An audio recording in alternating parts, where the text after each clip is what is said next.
my head, oh, one's invited. I get excited when nobody knows me.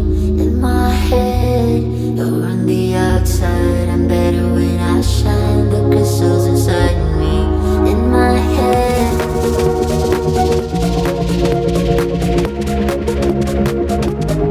In my head, you're on the outside. I'm better when I shine. The crystals inside me. In my head.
I just wanna dance here on my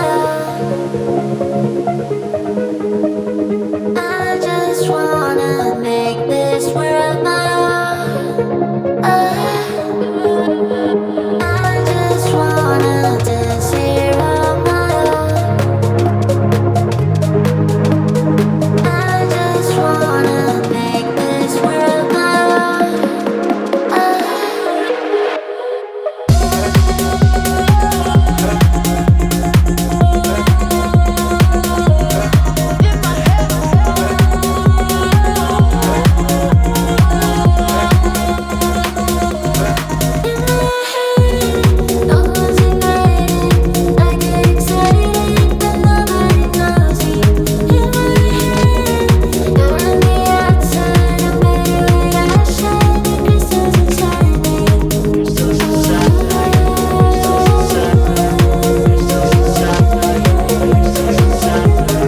Raise your fist in the air.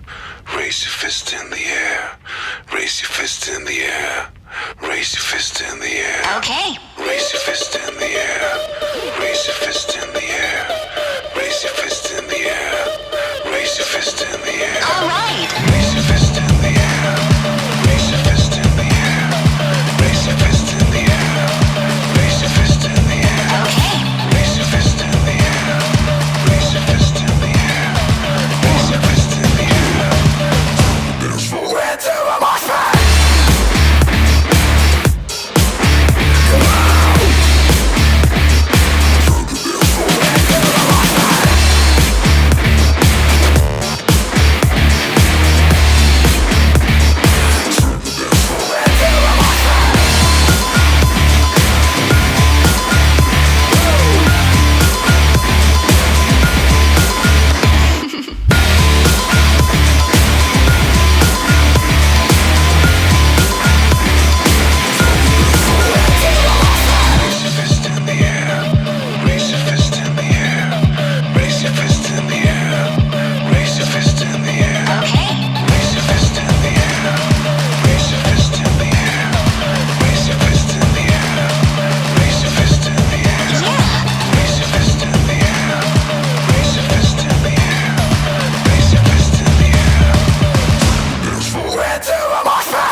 Yes, it's true, I heard it from a childhood friend.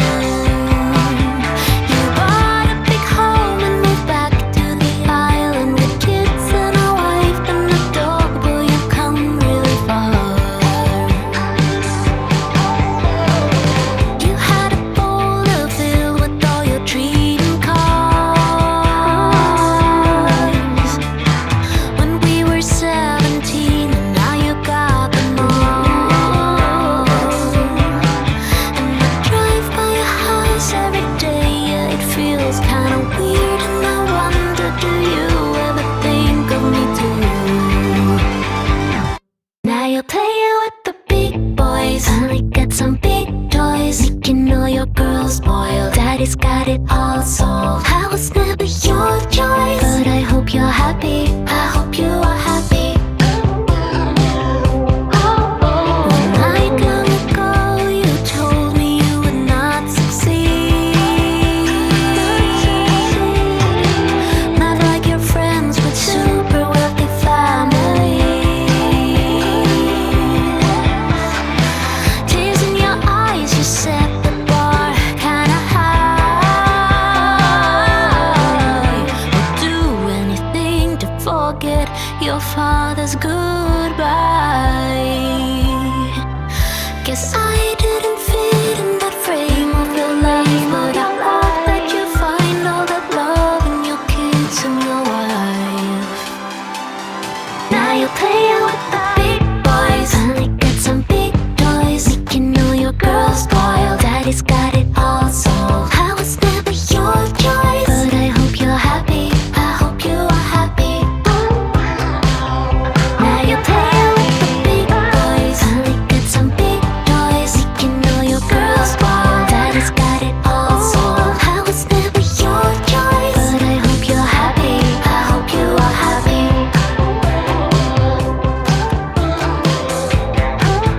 This is not my first song about you. Crazy how I'm still thinking about you. This is not my first song about you, about you, about you. I feel like I'm still the same, how about you? And what if we ever meet in our kids' school, and you say you've been thinking of me too? Now you're playing with the big boys, finally got some big toys, making all your girls spoiled. Daddy's got it all solved. I was never your choice, but I hope you're happy.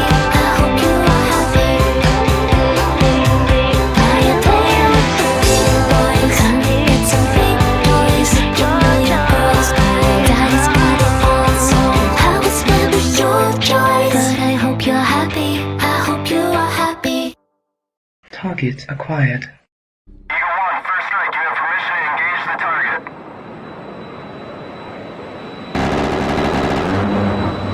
Warning: the following video contains explicit language which may be offensive to some viewers or inappropriate for children. The content within this video is intended for mature audiences only.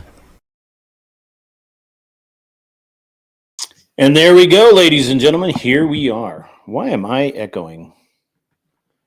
Why, oh, why am I echoing? No, not there. Well, let's see if it gets any better. No, coming through my, is it coming through my speakers? No, couldn't be.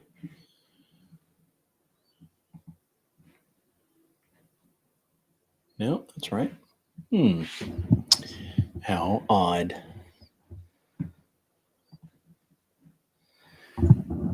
Still echoey? It is. Why is it echoey? Should not be echoing in here. Oh, there we go. I think I got it. All right, cool. You guys doing okay tonight? Everybody good? Everything happy? Everything's popping off as it should be, right?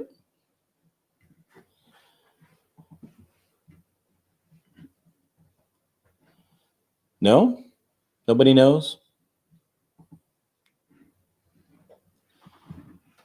All right. Well, it's going to be a good night tonight. For some reason, I am back feeding through. So I got to fix that really quick and check my settings. So while I'm doing that, just bear with me.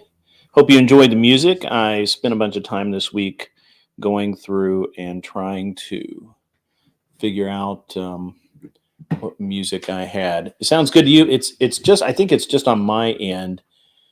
And let me see something here.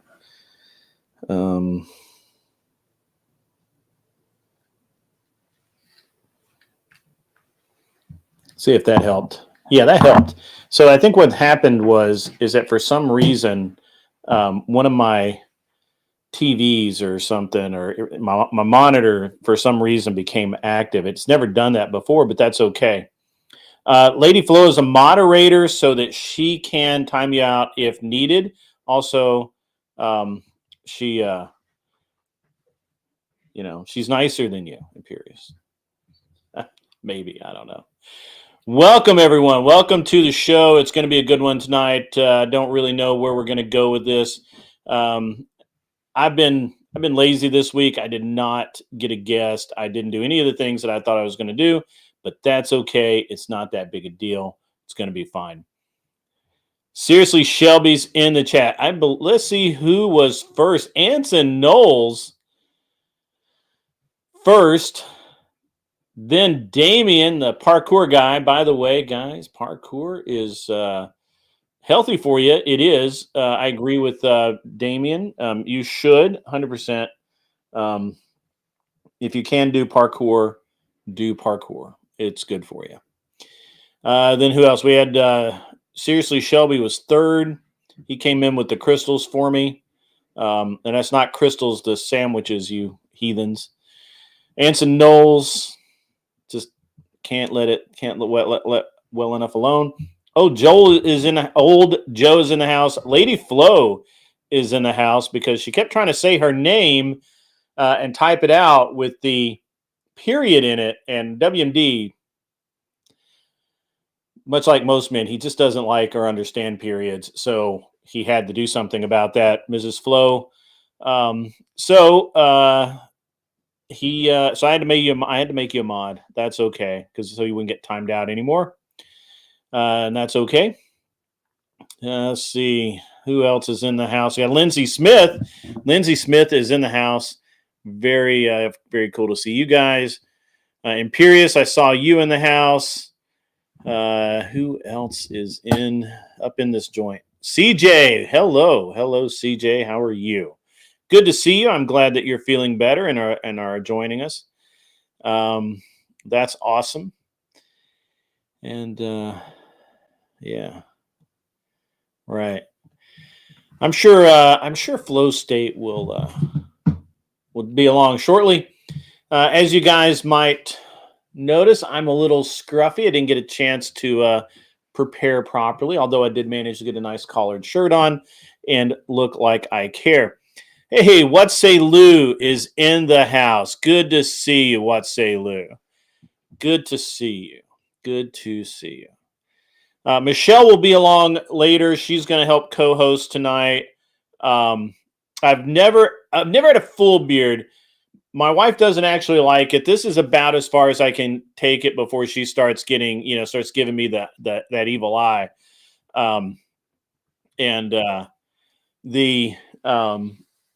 But no, I've never. I had a full mustache and a full patch thing going on for a while. But I actually really can't stand it on my cheeks. It just annoys the crap out of me. But it is what it is. So that's as close as it. What are tonight's plans? Well, we're going to talk. I had some things that I wanted to talk about, but now I'm questioning my decision to do so. But we'll see. We're going to probably. I don't know. We'll see when Michelle gets here. We'll see which direction she wants to go. You're growing out the stash since the military allows that. That's cool. Until you get the no shave, yeah, that's what's up. it's been an interesting few weeks all over the internet. We've had I've had lots of debates over the last couple of weeks, and um, the uh, the the ridiculousness has been getting worse and worse. And actually, old Joe and I had a good discussion on Glenn's the other night about the about degeneracy and redemption arcs and things like that. Um, So what? How about? Old Joe. I actually don't. I wonder why there has to be um, the. I wonder why there doesn't have to be this in as something that needs to happen to be an executive order. That just seems weird to me. I feel like that's like a no brainer.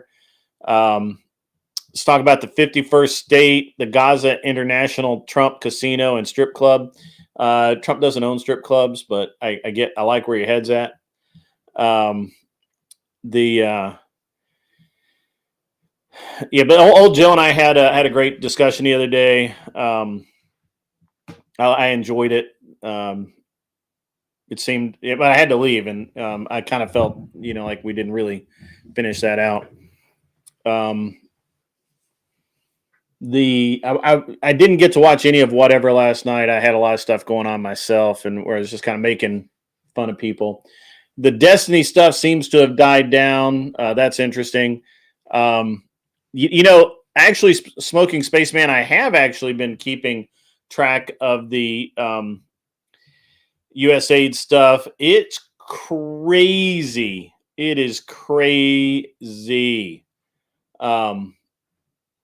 How all of this stuff is coming out now. And what's interesting is that people are actually starting to ask, why didn't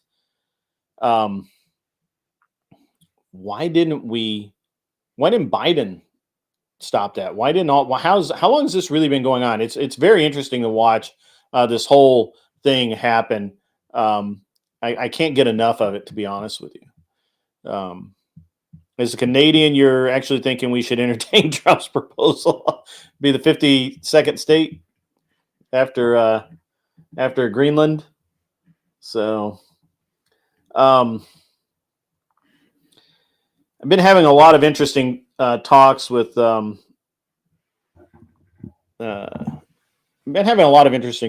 various people. Elon, and we had a great debate the other night about Elon. And if you were on the channel and you were watching it, man, what a treat it was for you. Prime spazzed out several times. And which is entertaining for me. It shouldn't be.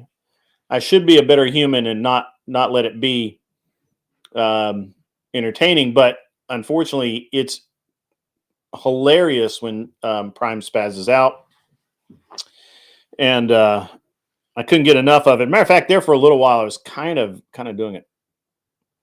Hey, Virginian Redneck, what's up, buddy? What is up? Guys, everyone, we're just getting the show started. We're just kind of going back and forth. For me, I've been busy the last few days. I moved one of my airplanes back into my garage so I can work on it at home. That's been something that I've done, and we're getting ready to buy these businesses. That's always a lot of work. I'm getting ready to. I'm out of town. Next week for DebateCon. The DebateCon is going to be ridiculously good. I can't wait to be a part of that. Man, we got a lot of stuff going on. By the way, if you guys could spam the show link out to wherever you whatever Discords or Facebook or wherever you guys want to, so we can get these numbers up. We got to pump the numbers up. Got to get things going. This is actually the part where I need to stop for a minute and say that, remind everyone that, guys, this show is supported by my wallet. And that's fine. And it's okay. It's okay to do that. However, at the end of the day, at some point, I'm a businessman. This has to start making sense financially. We're a long way from that, so every little bit helps. If you can and feel like the show's worth donating to, please do so. The best way to do that is through the Streamlab link, which I, being the ridiculously inept host that I am, did not put in the description like I normally do, but I will do that now so that happens. Virginia Redneck, I don't actually get a lot of time to watch anyone's show anymore. I do watch most of Andrew's, though. And I like Andrew's show. I like Andrew a lot. Andrew's one of those people that no matter what, I think Andrew's a cool dude. He's he's actually I consider him a friend. I hope to hang out with him at DebateCon. I'm trying to help him on something, and I should have gotten back to him today. However, I didn't because I suck. I've got too much on my plate right now, and I just had a lot of stuff going on.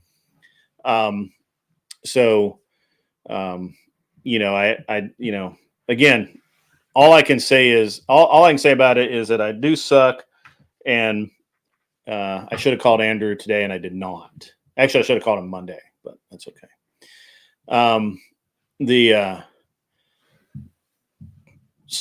But yes, I do actually still hang out on Andrew's channel, and actually I probably hang out in I hang out in whatever's Discord more because they're usually just more chill and it's easier to follow and all of that, and I can just kind of go in whenever I want. I'm occasionally in the Crucibles Discord. I do more if I'm going to do if I have time to do a voice chat, or if I'm hanging out, I like to go in. I prefer to voice chat in the Crucible. So I don't know if that means anything to you. $5 comes in from Virginia Redneck. Support you, bro. LOL. I hope you pop off. Me too, brother. Me too. Glad you came in tonight. Thank you very much for the support, and it's a great example. At some point, Michelle's going to come in and she'll be really angry that I haven't set a goal, but I will do that momentarily. I promise I will. All right. So, yeah, a lot of good stuff going on out there. Again. I say it again, guys.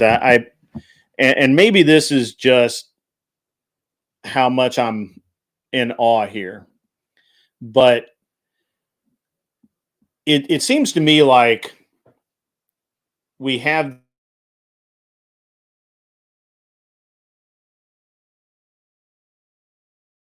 and it's something that could have happened all along, and it didn't. So, what I don't know what to do about it. I don't know what everything what all that means. Hang on. I do have other social media. I have there's a Grid One Facebook page. I don't use it that often. There is a Grid One Twitch. I don't use it much, and I'm on X. I actually do kind of support. I kind of need to get more into X. I just haven't. YouTube's kind of easy and direct for me to do. That's what I do. I also have a Twitch, but I don't use it either. But thank you for making me mention those because I never do. Hey, Kat Katibi is in the house. X is good, not the rest. X is getting better. It's getting better. So that I need to spend some time on X. The problem is I'm really busy lately, and I just don't have the time that I did to kind of do all of it. I tell you what, Imperious, it looks like all the women's are in the house tonight. So you might be in trouble, sir. You might be in trouble. So far we've got Lady Flo, who has a wrench, Kat Katibi, who has a wrench, Lindsay, and I saw someone else. I can't remember who else came in, but yeah, Imperious, you are severely outnumbered, sir.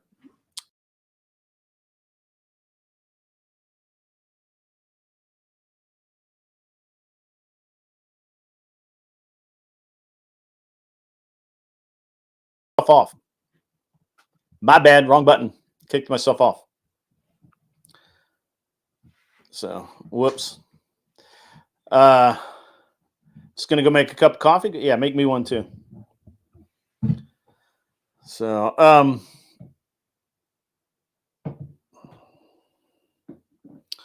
so Glenn and Michelle are going to be my guests tonight. I'm really not really sure. Well, Michelle's a co-host, but Glenn's going to be my guest tonight. I'm not really sure which direction we're going to take it, but it'll be really good. Where was I? Oh, does it not bother everybody that all the stuff Trump's done in under 20 days could have been done the past 2 years, 4 years, and it just wasn't? He wasn't allowed to do it in his first term. Does that bother you? Does that really just make you wonder how bad everything really is? It makes me wonder. It makes me wonder a lot. And it's pretty terrible. It's pretty terrible. It definitely annoys you, seriously, Shelby. Yeah. I mean, when you think about it, when you think about all the things that Trump's been able to accomplish, everything that he not everything he said he was going to do, but so much, right? Like, all these pardons, all of the, all of the Gen 6 stuff kind of just being, that could have been dealt with 3 years ago. We could have dealt with that. Instead, we've had people in jail for 3 years, some of them 4 years. Over what? Nothing. Corey Schuler. No, because what he's doing is jangling keys while he sells us out to the New World Order. Disagree, but present your position. Present the position. It is extremely annoying, and it is because, and a big part of it is exactly because it was deliberate. Literally, USAID is showing us how much money has been hidden and how much the CIA really, really manipulates other countries. And this is just, I said this the other night in the debate. I really feel like that going after USAID first was tactical. It was extremely tactical because, Trump had to know it was a CIA front. He had to know what was going on there. And by going after that specific target, it showed that, first of all, he's not afraid to. And second, he pulled back that curtain just a little bit. He pulled it back and he said, look, guys, you were right. You were right this whole time. Every one of you, all of you people who thought that, all of these slush funds and all of the money and all of the taxes that are unaccounted for, all the budgets that never make sense. You're right. All the conspiracy theorists in the world are literally just jumping for joy because they were proved right. And Trump just proved them right. And what it's really done is now it's given him a massive amount of leverage when it comes to, if he wants to do something else, who's really going to stand up to him? Because when the people that stood up to him this time are being proven out to be having lied, having deceived the American people. And Trump's the one coming off like, yeah, see, I told you I was right. I told you this was the truth. And those people that stood in his way, it's not a good look. It's not a good look. And I think that this was an exceedingly tactical move by Trump. I'm not going to do the 5D chess thing or whatever. I don't believe any of that necessarily has any reality. But he's definitely thinking very tactfully. It's very, very tactically. Yeah, it was all deliberate, right? It's all deliberate. It's not like this was an accident. The thing about USAID is it goes back so far and there's so much documentation that nobody can say that, well, it was a mistake. Yeah, it's a bookkeeping error. It doesn't really mean anything. You don't understand the math. So yeah, I forgot my popcorn. I got to send my kid a message to bring me my popcorn. But matter of fact, I'm gonna do that right now. I didn't get my popcorn for the night. Let's do that. If he still has his phone with him. So there we go. Adam 87, sure, but I think anybody would be happy that we're saving their ass. I'm hoping that Trump takes that turn that I see him kind of making towards isolationism instead of interventionism. So that's important. Kat Katibi is not 186 years old. That's a great one, Smoking Spaceman, because as most people know, if you've listened to me, of their $800 billion budget,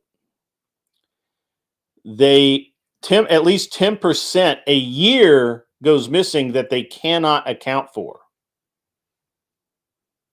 Think about that. $8 billion that they can't account for. They don't know where it is. Nope. Just it's out there somewhere. We spent it, but don't know what I want. So that's it. That's that's how that is.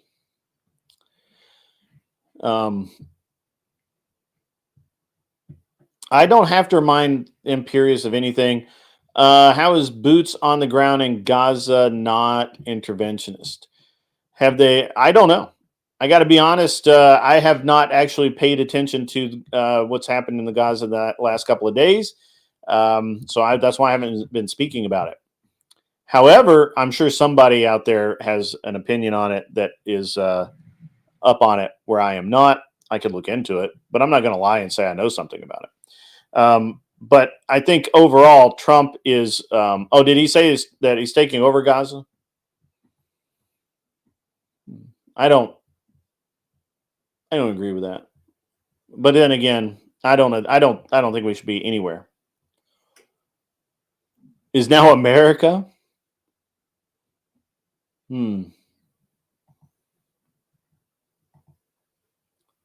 Well, that's I gotta watch that. I went to bed, it looks like I went to bed too early last night, so I'll have to watch that. So, cat's up in her feels. That's interesting, Corey Schuler. I will have to. I'll have to check that out. I'll have to check that out.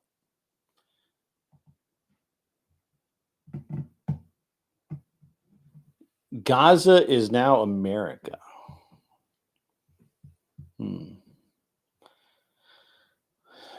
That's interesting. They feel like there'd have to be like you feel like there'd have to be a treaty, something ratified.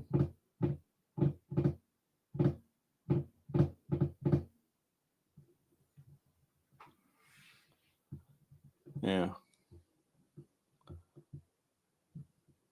They cleared it out, made it a parking lot, and gave it to Trump to build a hotel. Could be. Could be. Glare 1%er, good to see you in the house. Mikey Balls did a show on it. What I need to do is I need to get Mikey Balls up here and have him go through what he covered today, so I know. I've been playing with airplanes all day, guys. I haven't done anything. I haven't listened to anything. I haven't seen anything. I'm basically in the Stone Age right now. So.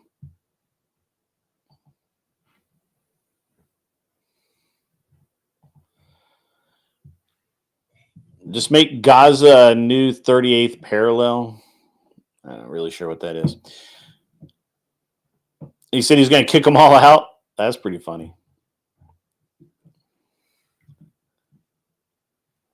That's interesting. I'm going to have to watch that. You guys have got me curious now. I'm very interested.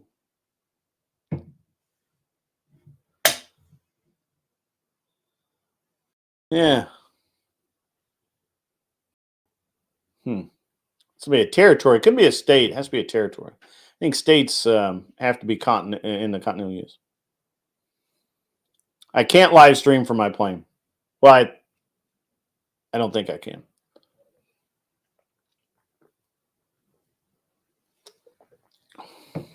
I know the 38th parallel.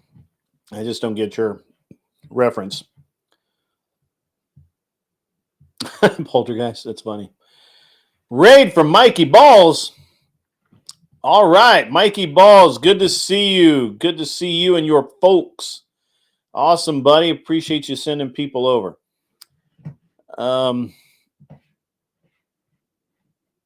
Yeah, it's our like count is seriously messed up.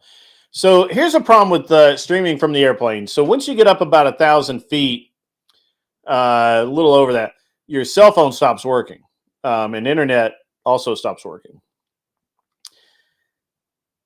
The Sky thing, Sky Beacon, Sky Beam, whatever the hell it is that Musk has, Starlink. Thank you. Starlink can work in the plane. However, it's a little slow to update to keep the fix on the satellites. So we gotta figure that out. But because it's not used to it, I think the software, if you're going over 100 miles an hour, the software turns it off. My plane does 200 miles an hour, so I don't think I can stream from the airplane yet. I mean, there's someone trying it right now. Like, I've been paying attention to it. So, yeah.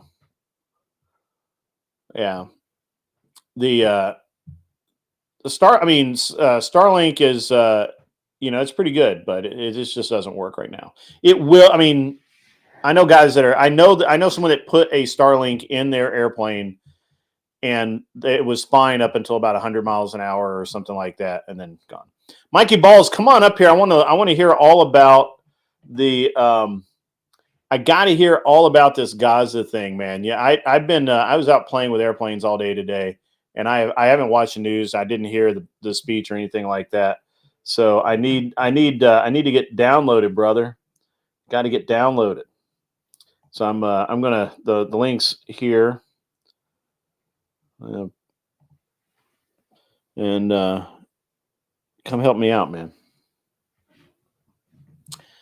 Do I have an opinion of the de Havilland beaver? I wish I could. I wish I had one. I wish I could justify buying one. I would buy one, but they're super, super expensive, like a lot, and I can't justify it. I don't fly people around that much at all, really. And they're slow comparatively.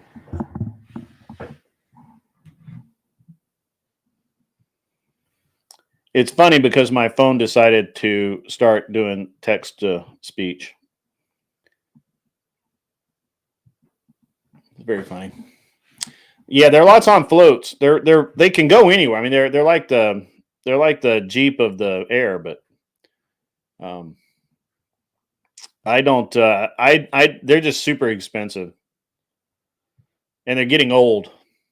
So I like there's some planes I like that are in that same vein, but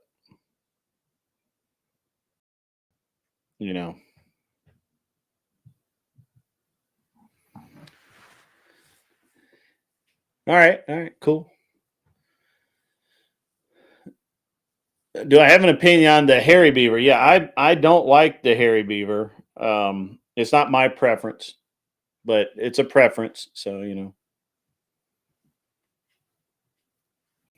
Anson Knowles being a complete degenerate. He might have started drinking early today, guys.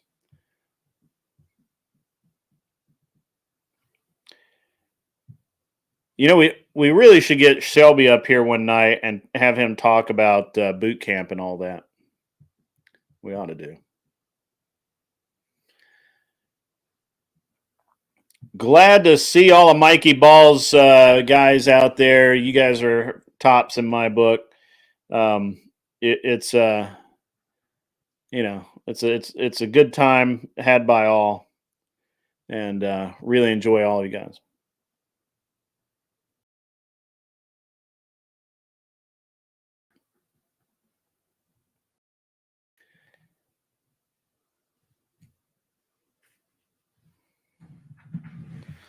All right.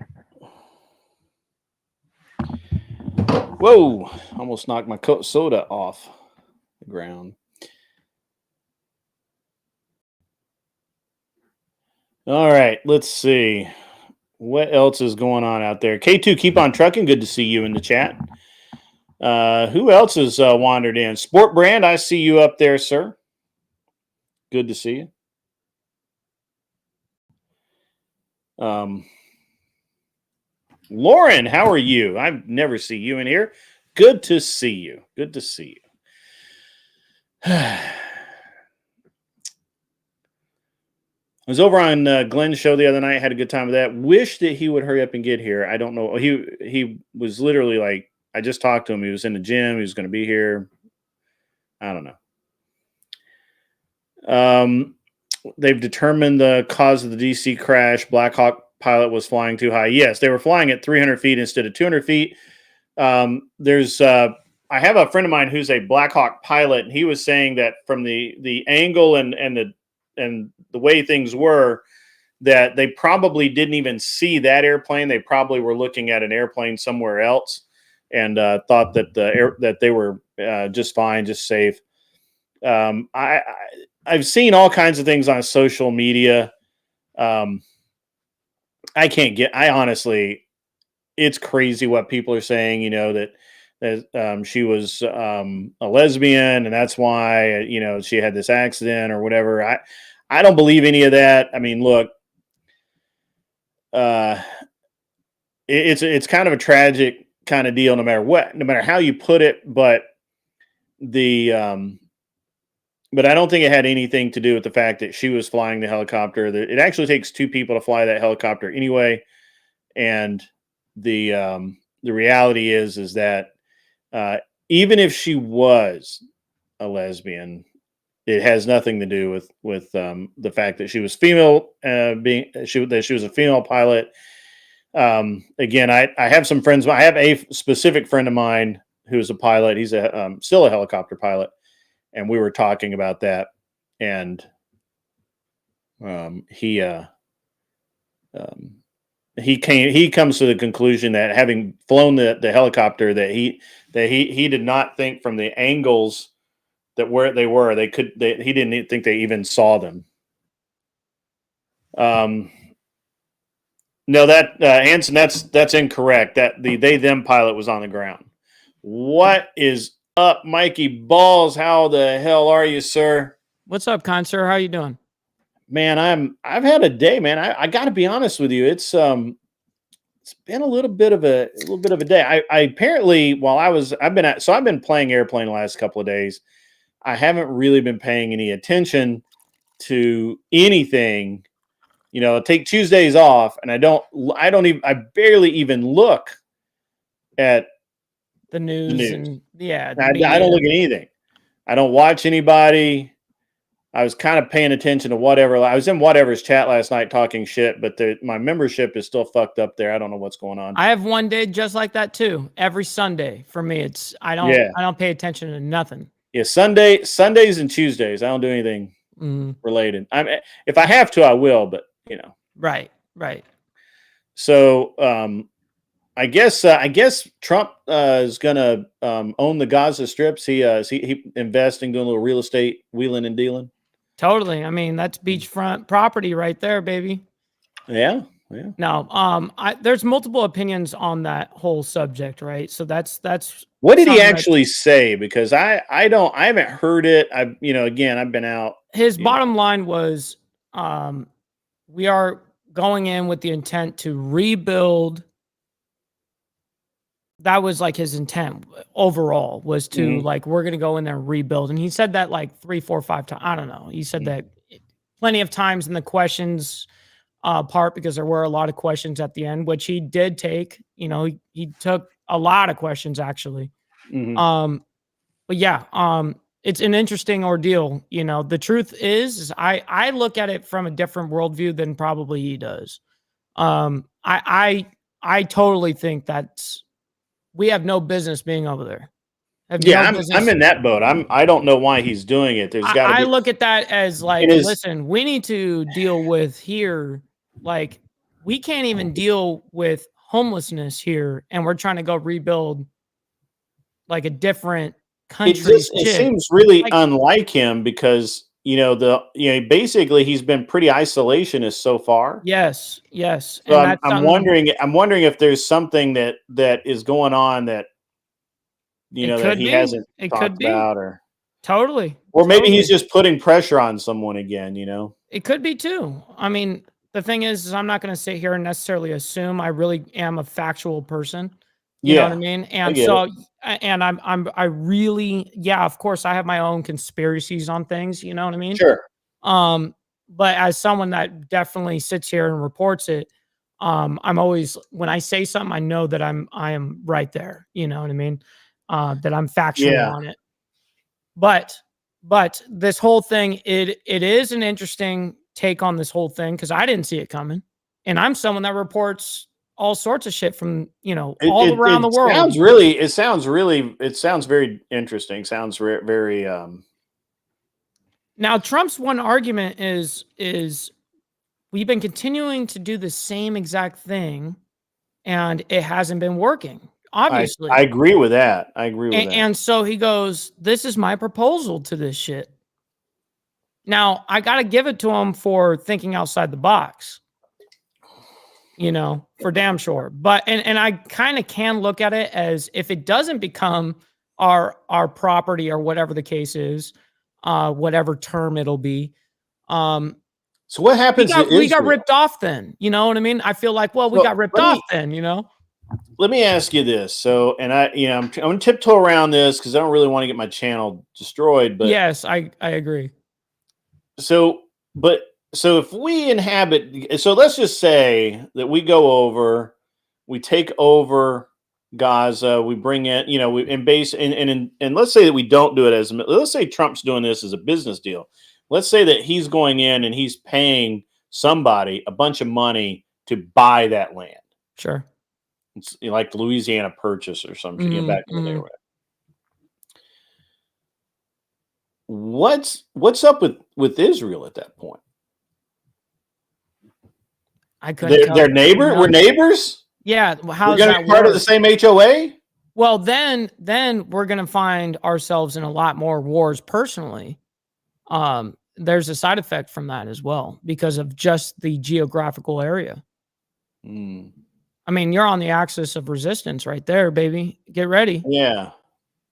Because if anything touches Americans, it's where we're ready to go. You know what I mean? We're ready to go. So this is something I look at this as like, hold on. Yeah. I guess so there's a couple of things that confuse me. The first is that Israel rebuilt Gaza 3 times already. And every single time they rebuild it, here comes another war, destroys it. Yep. Rebuild it. I look at it as like, what, we're going to rebuild what the small hats broke? You know what I mean? Like, damn it. Like, why are we doing that? Well, I think that I think the argument there would be is they only broke it because they I think they have the right to do it, but not with our money. And in fairness, we did rebuild most of fucking Germany, and we broke it. We dropped all the bombs, and then at least we fixed the issue. It was maybe that's a little bit more of an obligation. I'm not sure we fixed the issues. But, I don't think so either. I think people like to think that. Right. It's very interesting. It's fascinating, actually. Yeah, because I can't see the path forward. Normally, I can kind of see. I couldn't tell you anything about what tomorrow could bring. I couldn't even tell you right now. And all right, so let's just, because I haven't seen anything. I'm not. I could be talking out of my ass here. I don't know. So it just seems like that. What it really seems like is they're taking Israel out of the equation of rebuilding Gaza so that Palestinians can't come back later and say it's ours. Interesting. That's a way I didn't think that deep. That's interesting. Right. So then if it we totally were, can be a political play like that. Totally. and then so it's kind of like what we did in Germany, Sure. right? We rebuilt Germany. We let in theory they had, they were under martial law for a long time, which didn't actually happen, but it was anyway. But I see this as a misstep. I could be wrong. I could be wrong, but I see this as a misstep. I do too. We'll I see. do too. We'll find out. We'll find out. Yep. Yep. We will find out. I look at this as too much risk in every department. You know what I mean? Yeah. And I think that we have a duty to the people that are here now. I mean, Americans. Yeah. I think that's. We have a duty. I'm not really. I'm trying to understand where the. All right. So here's the thing. Like, I would be way happier if we were just out of the Middle East altogether. Totally. I agree. I agree. Like, I mean, and I literally mean from like Syria and everything. Yeah. Syria, all the we got snipers right now in Syria sniping off people right now. We always have people everywhere, man. I'm just telling you. Oh yeah. That's part of our deal. Right. Israel's Middle East. We should be out of Israel. We should be out of all of it, man. I mean, all of it. I mean, it's just not. It's chaos. It's and the thing is, it's never changed. Roosevelt said it. Teddy Roosevelt said that they've been fighting each other for 1,000 years. They'll be fighting each other for 1,000 more. Yep, 100%. It's true. And yeah, he was a pretty smart guy. Teddy, he was a smart Roosevelt. Then we got Frank. Fucking Franks. I don't know that I've ever known a smart Frank. Yeah, it's always like a 69 IQ kind of guy, Yeah, right. The guy introduces himself as Frank. I'm like, gotcha. Gotcha. Savage. Oh, that's funny. It's like, what else is going on, my friend?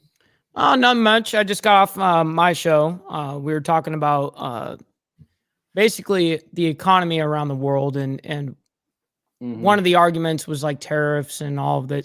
So it goes down these rabbit holes. Man, look at all the things the tariffs have done in a very short period. Oh yeah. It's definitely changed the ball game. I mean, I look at. Wait, hold on. Sorry, I didn't mean to interrupt you there. So what's going on with the U.S. Customs is Canada are being a bunch of pricks. And we were tariffing them, and then they agreed to our demands to get rid of the tariffs, and then I think they may have reneged or not. They're not following through, and so I think there's tariffs or something going on there. So Trudeau's being Trudeau. What do you at least what is going to be expected. You can kind of predict what the dude's going to do. Yeah. You know exactly where he's going to land. Yeah. The trucking thing was old Joe's fault. That's my department. There are only about a dozen or so of us up here. Really? You're in trucking, old Joe? That's cool. I think old Joe's bullshitting me. I think old Joe's bullshitting me. You calling cap? Stop the cap. I don't know if he's actually capping or if he's just kind of pulling my leg. Okay. You're a trucker, old Joe? Oh, damn. Oh, damn. Well, come on up here and tell us. Come on up here and tell us what's going on with the trucks not coming south of the border. There you go. I have a lot of truckers that listen to my show. I don't know why, but I have a lot of truckers that listen to my show. That's good. That's good. Great people. Yeah, I like truckers. Me too. I probably could have been one. I was actually considering it. As much as I've been across the Back United and States. forth. Yeah. Lauren, we all have soundboards.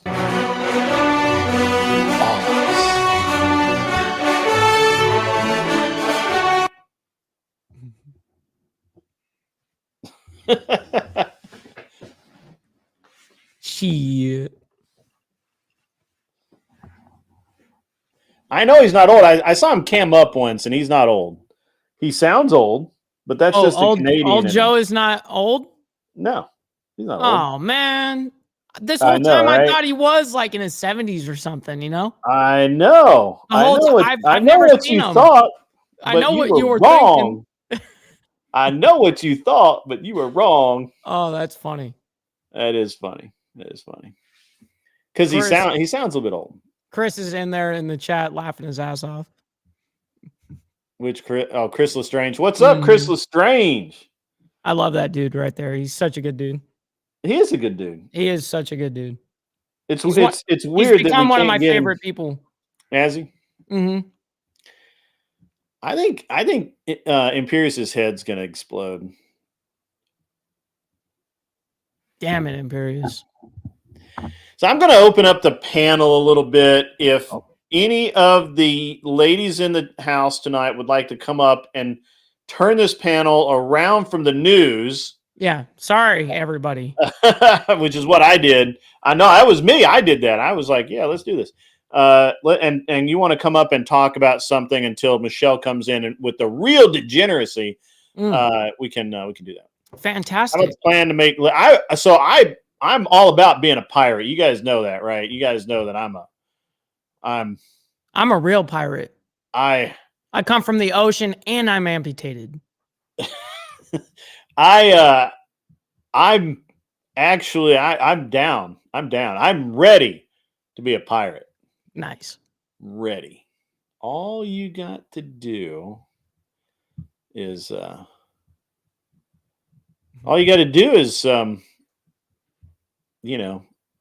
be a pirate. That's I'm right. I have the flag. Well, I got the Mandalorian flag, which is kind of a pirate. Here's my flag. Yeah, but I will put the pirate flag up. I'm not ignoring you, Imperius. You just haven't said anything worth talking to yet. We're not discussing Pam Bondi. We're not. I know you like her boobies, but I just, Yeah, he's in love. It's all right.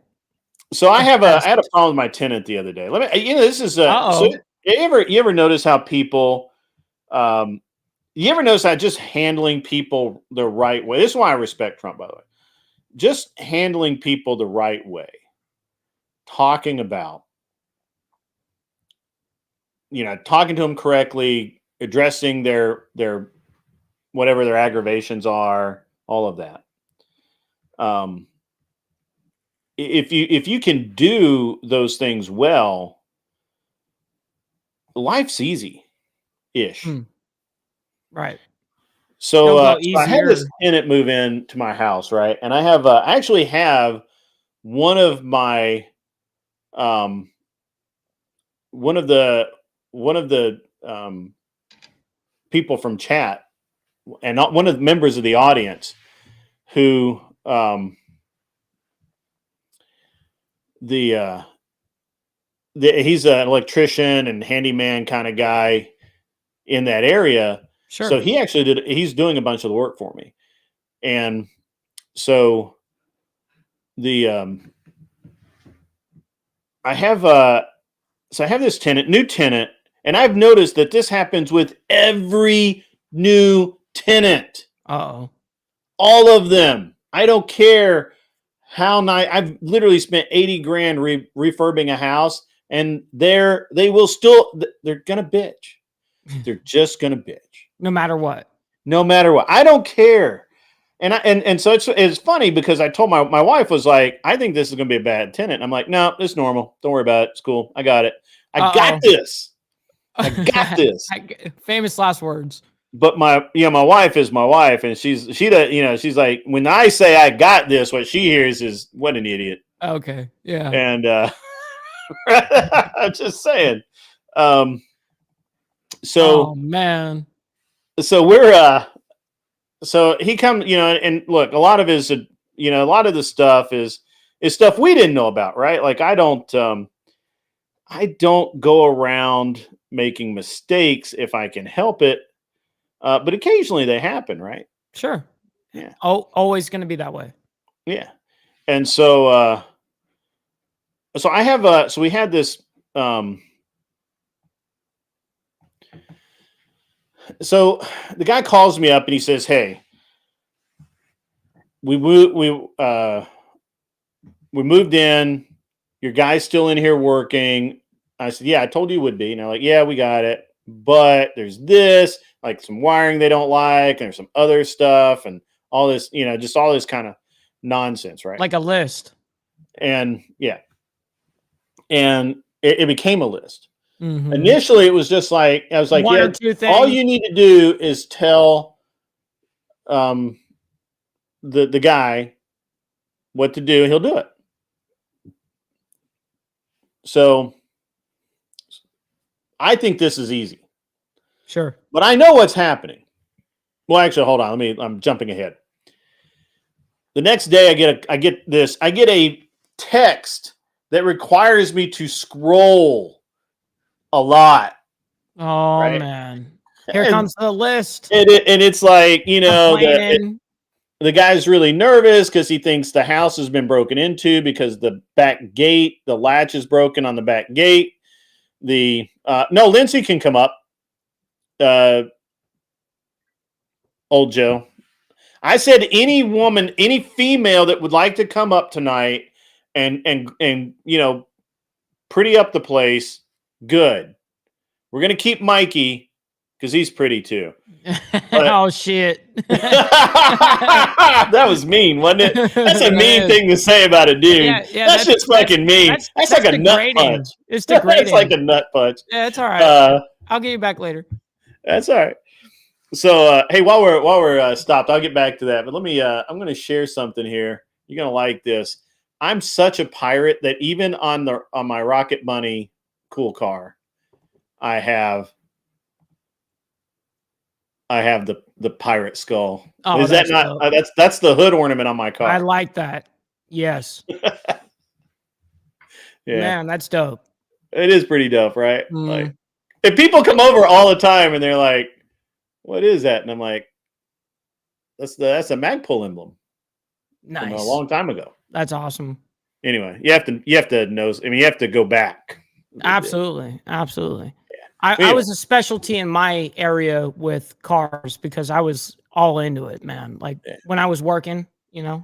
Have I you was seen my really Rocket into it. Bunny? Have I not shown you that? What? No, I Which- saw it.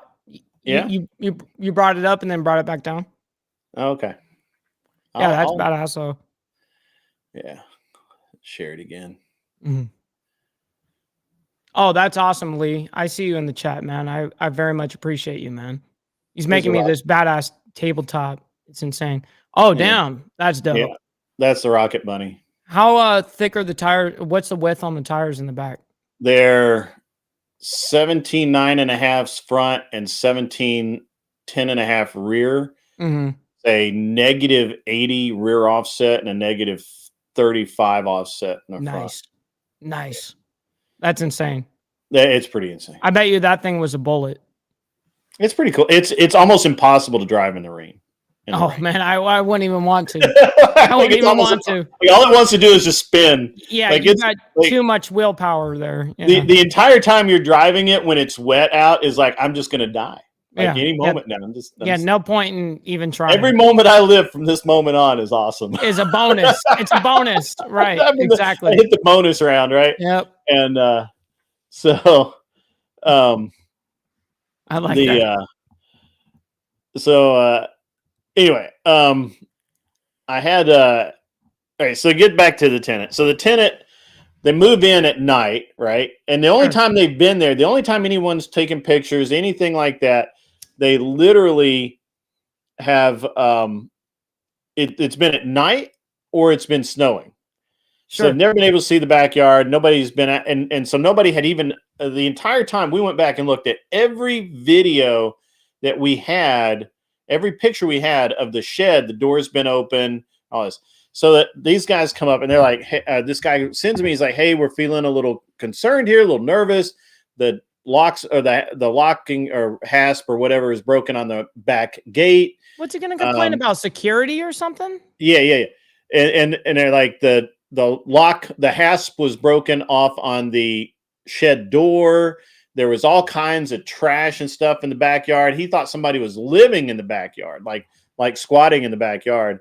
And I was like, at first I was like, holy crap, maybe you're right. And then but I had to investigate this. He's playing. So originally I'm like hearing all this stuff. I'm like, what in the world? And so then he's talking about how they're finding like just random stuff throughout the house, like a birthday card and a shotgun shell. And I'm like, well, that just sounds like stuff that people left. Totally. And then he's like, he goes through every room and he makes a little note about every wire that's not, that really? Yeah. Oh man. And he sends me all this stuff and he's like, really, it's really weird. Right. Like, and it's really like this guy. And then it occurred to me yesterday, that what's happening is he's home for 2 weeks between when he's left his old job and starts his new job. Sure. And his wife's home with him. And I know that she's just nitpicking every single thing he does. It's Totally. like every time that guy sits on the couch, she's like, did you see this? Did you see that? I know that's what's happening. And so last night, and of course we had the whole the whole power panel changed out. We've done a lot of work. And so last night, this guy calls me and he's like, there's no power in the master bedroom. There's no lights, no outlets work, no nothing. What? And I'm like, the fuck? Right. And That's he's weird. like freaking out about the panel because we just replaced it. He's like, all this stuff. And Wow. I'm like,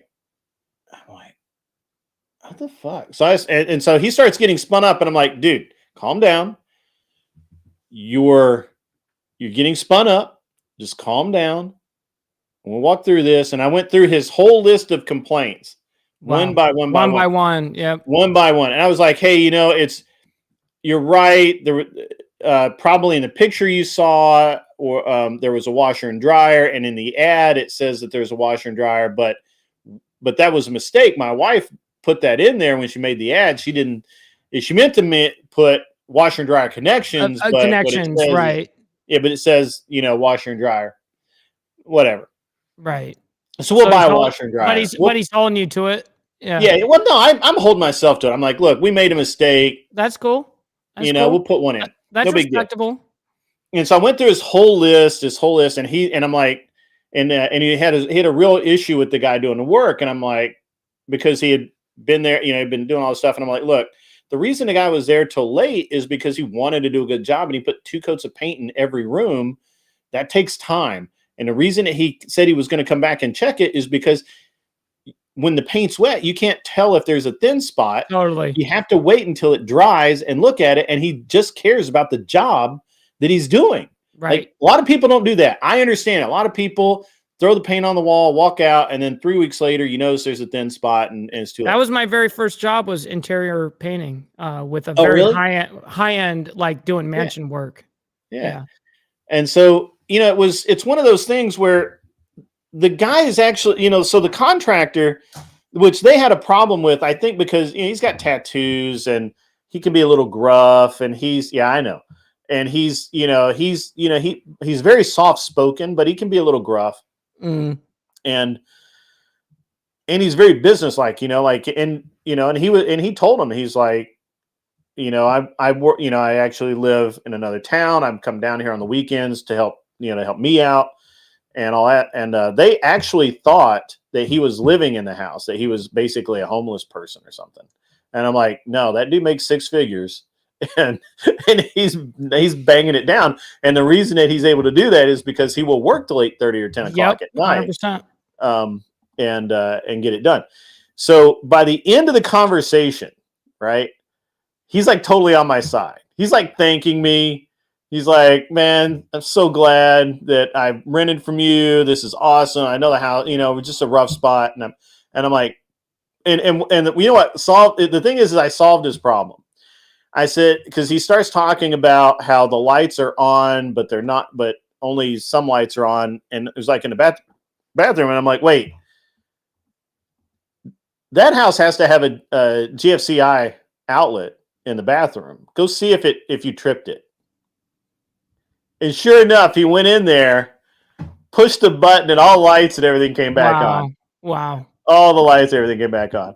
And he's incredible. And he was, I know that he was just like, okay, I told him, I'm like, dude, and he's like, man, he's like, I feel so stupid. Yeah, that's rough. He's like, I apologize and all this stuff. I'm like, dude, hey man, it happens. Don't worry. Yeah, but that's rough.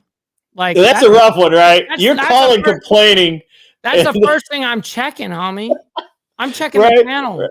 Like this is what dude, you got to have a clue in this life. Well, the thing is how are you still alive at this point? No, dude, you know what I mean? The thing is he was so spun up about everything else, right? And his wife is telling him that they made a mistake. They shouldn't have rented the house. Oh my God. You know, all this kind of stuff. There's all these problems. It's a great house, man. It's really nice. But, and it, you know, it was one of those, I thought you were getting scammed. You know what I mean? I thought someone was coming in just going to find man, tiny thing they can to just collect. Yeah, well, a lot of people do. I mean, I think every renter does. Like literally every renter does that shit, man. They're all like, I rented houses. I did not do that shit. I didn't complain. I don't think I ever did either. It would break down that I could call the landlord and go, hey, like I need you to replace this. No, I just fucking did it myself. Right. I'm not gonna sit there and bitch and complain. You know what I mean? Like that's a lame tenant in my opinion. Like, yeah, if it's something major, like, okay, man, like I get it. Like pipes burst in your fucking house. Yeah. Like, dude, you're going to need that fixed. It's just one of those things, man. Like I'm going to tell you, I spent like 80 grand on this renovation. We went down to the studs. I replaced floor joists, rotted floors. I did all new flooring throughout that. Like there was zero original flooring left in the house. Like every room got new flooring. We went down to the joist in some rooms, like took the subfloor, put new subfloor in. I did, everything, man. It's a lot of work. Painted it, all new ceiling fans, every light fixture. We converted every light to LED. Wow. Put new vanities in, completely redid both bathrooms. Wow. I spent 80 grand. Yeah, that's a lot of money. Yeah. New fence, everything. Literally, the first 10 that moved in that place called me up and with like this list of little shit that didn't matter. When I sent somebody over to fix it, one of the complaints, I shit you not, the water was too hot. No way. I shit you not. They wanted me to adjust the water temperature because they were afraid they were going to get scalded. Get out of town. Dude, like, yeah, I'm not, if I got to adjust it, I'll go to it and I'll bring it down like this. It was too hot. And they wanted it to, to the adjust water it. Heater, you pussy. What is going on here? Yeah, and apparently I did not even know that was a thing that I could adjust the temperature on. You can. I had to get a YouTube video to show me how to fucking do it. Because I've never even considered the thought of changing the water temperature. Yes. That was funny. But Kevin Landers says that's like taking your new car in for a warranty and bitching the service writer out because you popped the fuse in the accessory side. Yeah, I mean, but I mean, literally every single tenant. There's always something. It doesn't matter, they'll be like, hey, Well, all right. So I had a tenant that backed into the mailbox one time, and it's a brick mailbox, and they knocked it over and broke it. And they actually called me up and said, "Hey, we backed into the mailbox. I have never done that." and broke it, and they ended up paying a guy to come out and fix it. It didn't do a really good job, but whatever, that's fine. But yeah, dude, I mean, I had a tenant who, all right, so rural property, right? When they call me up, hey, we've got mice, and I'm like, yeah, everyone okay. else does too. Okay, all right, Everyone you does. got mice. What do you mean do? Get a fucking cat. You know what I mean? Right. And the guy's like, hey, I can't have my wife and kids in here with mice. And I'm like, are you serious? I literally told me that. I kid you not. God, dude. This is the kind of bullshit that you deal with.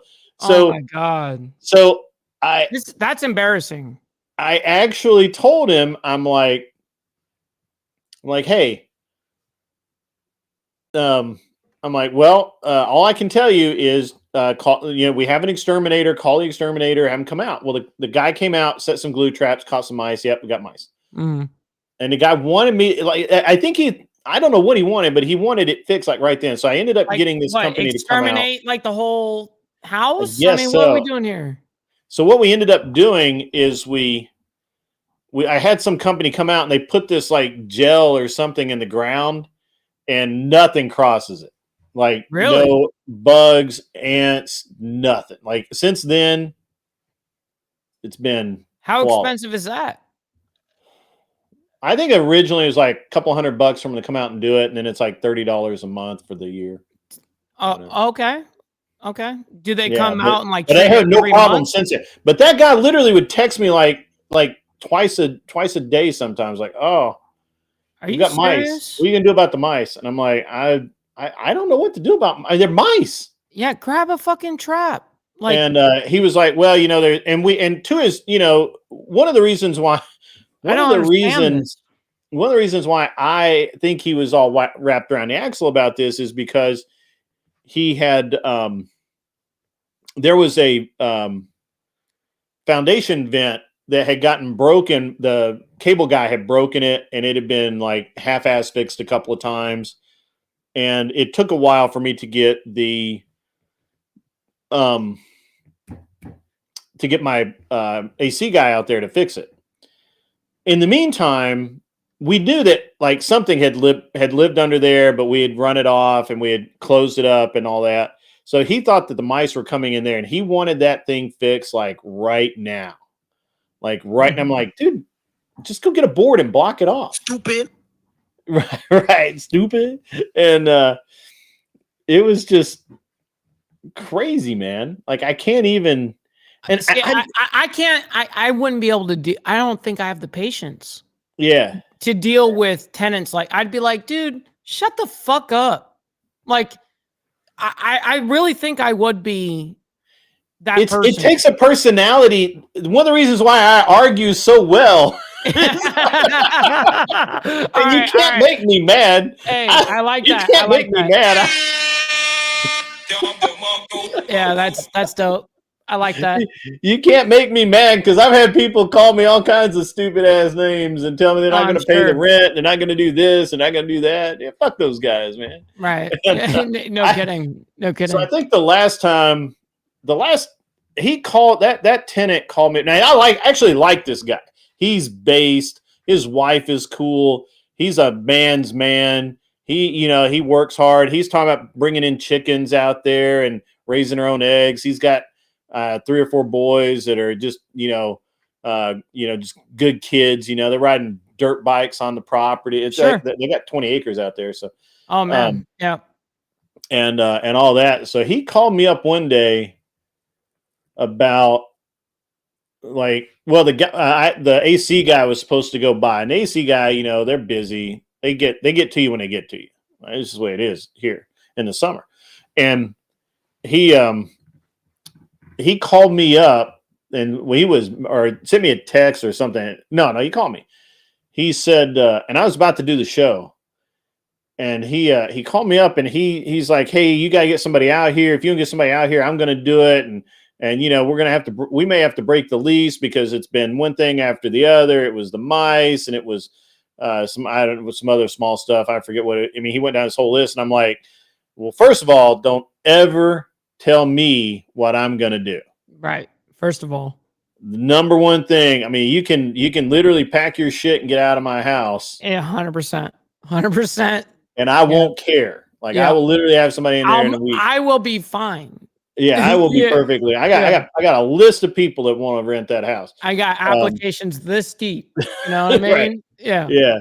And so and he's like, man, I'm just really worried about my wife. I'm like, look, I get it. I understand. But you want me to pay for this, which I'm willing to. The guy that's going to do it has said when he's going to do it. He's called you. If you guys can't work it out, I'm not. First of all, why am I going to get involved? Right? I don't know what your schedule is, and I basically just laid down the law. I said, you're going to wait until that guy comes by, or you're going to pay a guy out of your own pocket to come by. I don't care which, but you know, you're going to have to wait for my guy to get by, to get to you, because he's got other shit to do. Literally, guy went by that day, and my service guy, he's like, man, what'd you say to that guy? And I'm like, I don't know. No, I mean, I didn't put up with his shit. And he said, I think I pissed Don off. It's like, and I'm like, he kind of did. And, but he really didn't. But it was just one of those things where, you know, if you give them an inch, first of all, if you give them an inch, right, they'll take that. They'll take 10 miles. And I just don't have it. You know, I just don't have the thing in it. And the last tenant was. I'm going to show you something real quick. All right, you ready? Yep. All right. This little thing right here. If you ever come across a tenant that actually has like a fairly small, I've seen those. Yeah. These things right here, dude, they worked personally for me. They were great. You set up one and then like whatever, let's say you had 10 of them. I mean, that thing can handle like 30 at a time. Like it's like kind of radical, but that thing will just handle it right then and there, like within 2 days.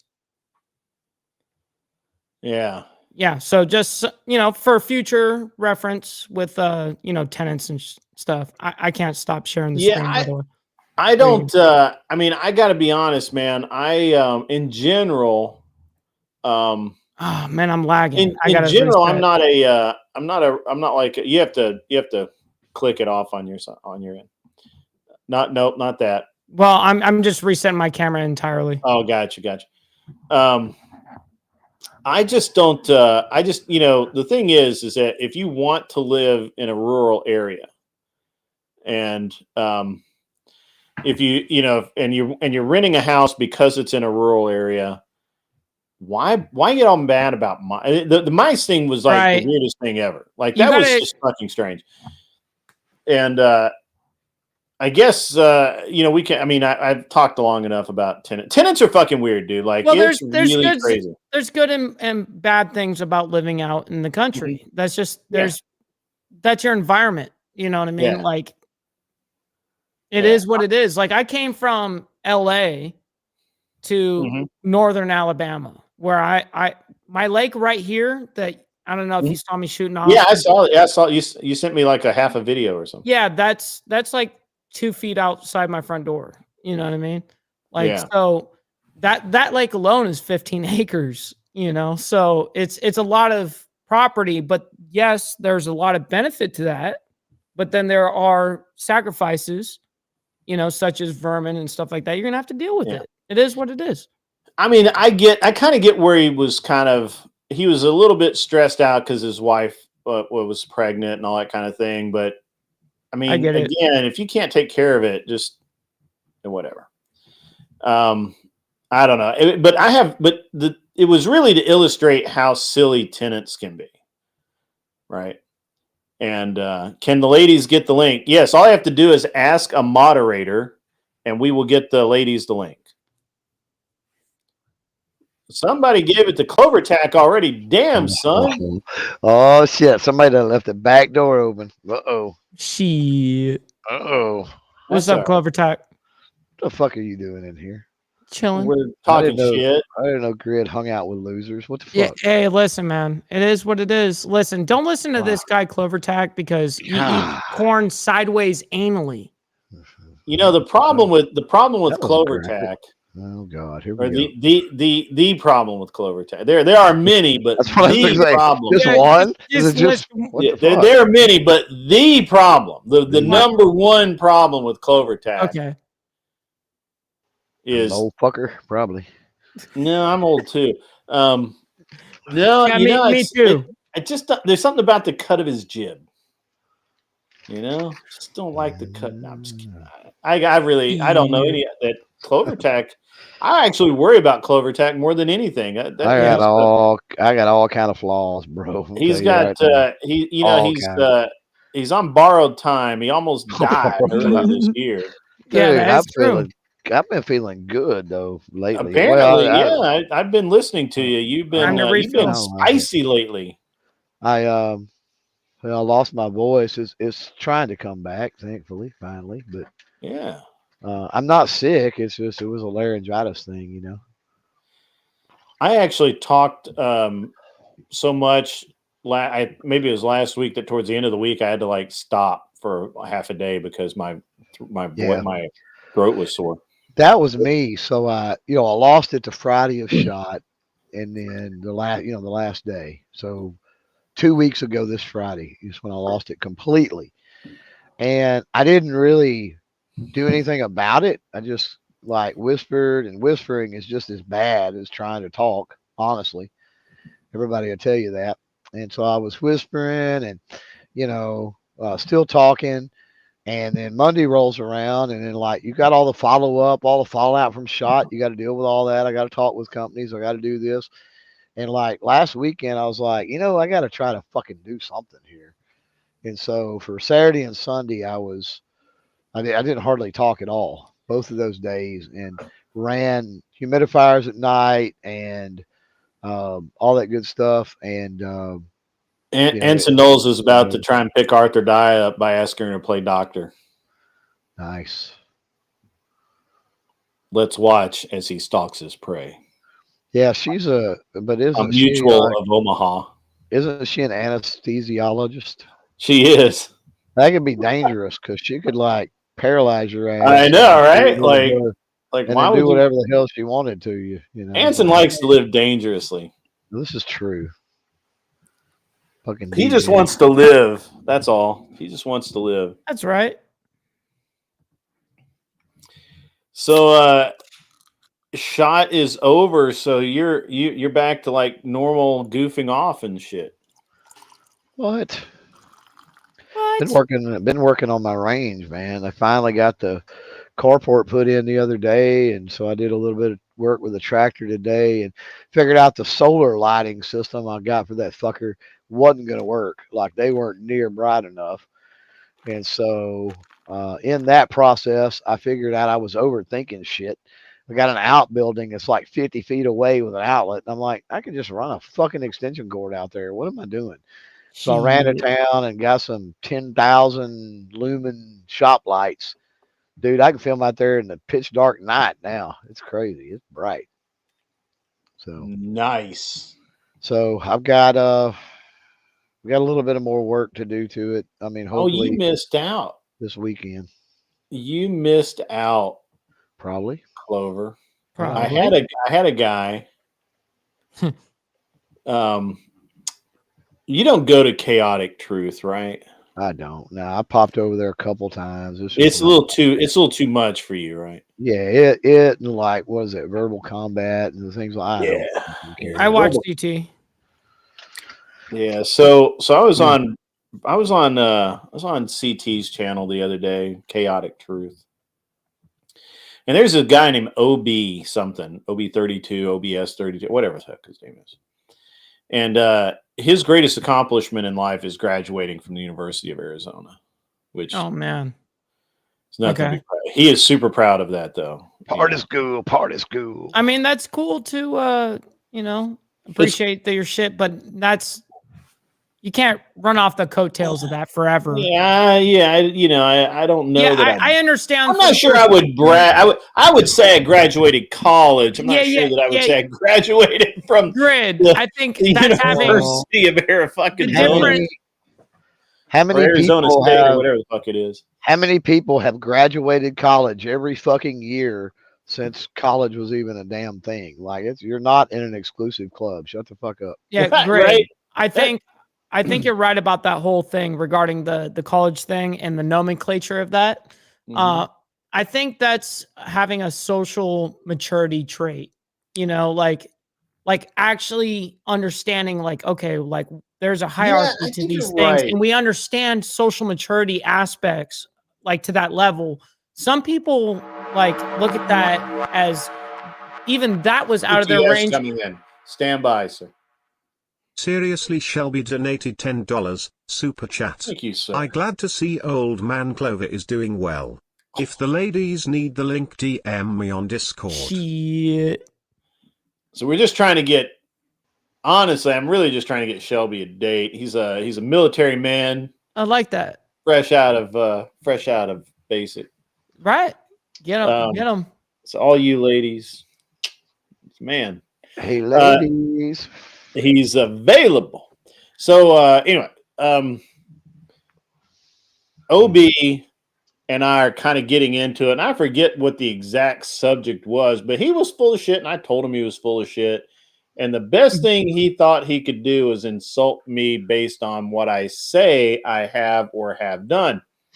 So he's like, go cam up next to your airplane. Oh man, that's not. So That's not. what he doesn't a good idea. realize That's is not a good that I idea. keep one in my garage.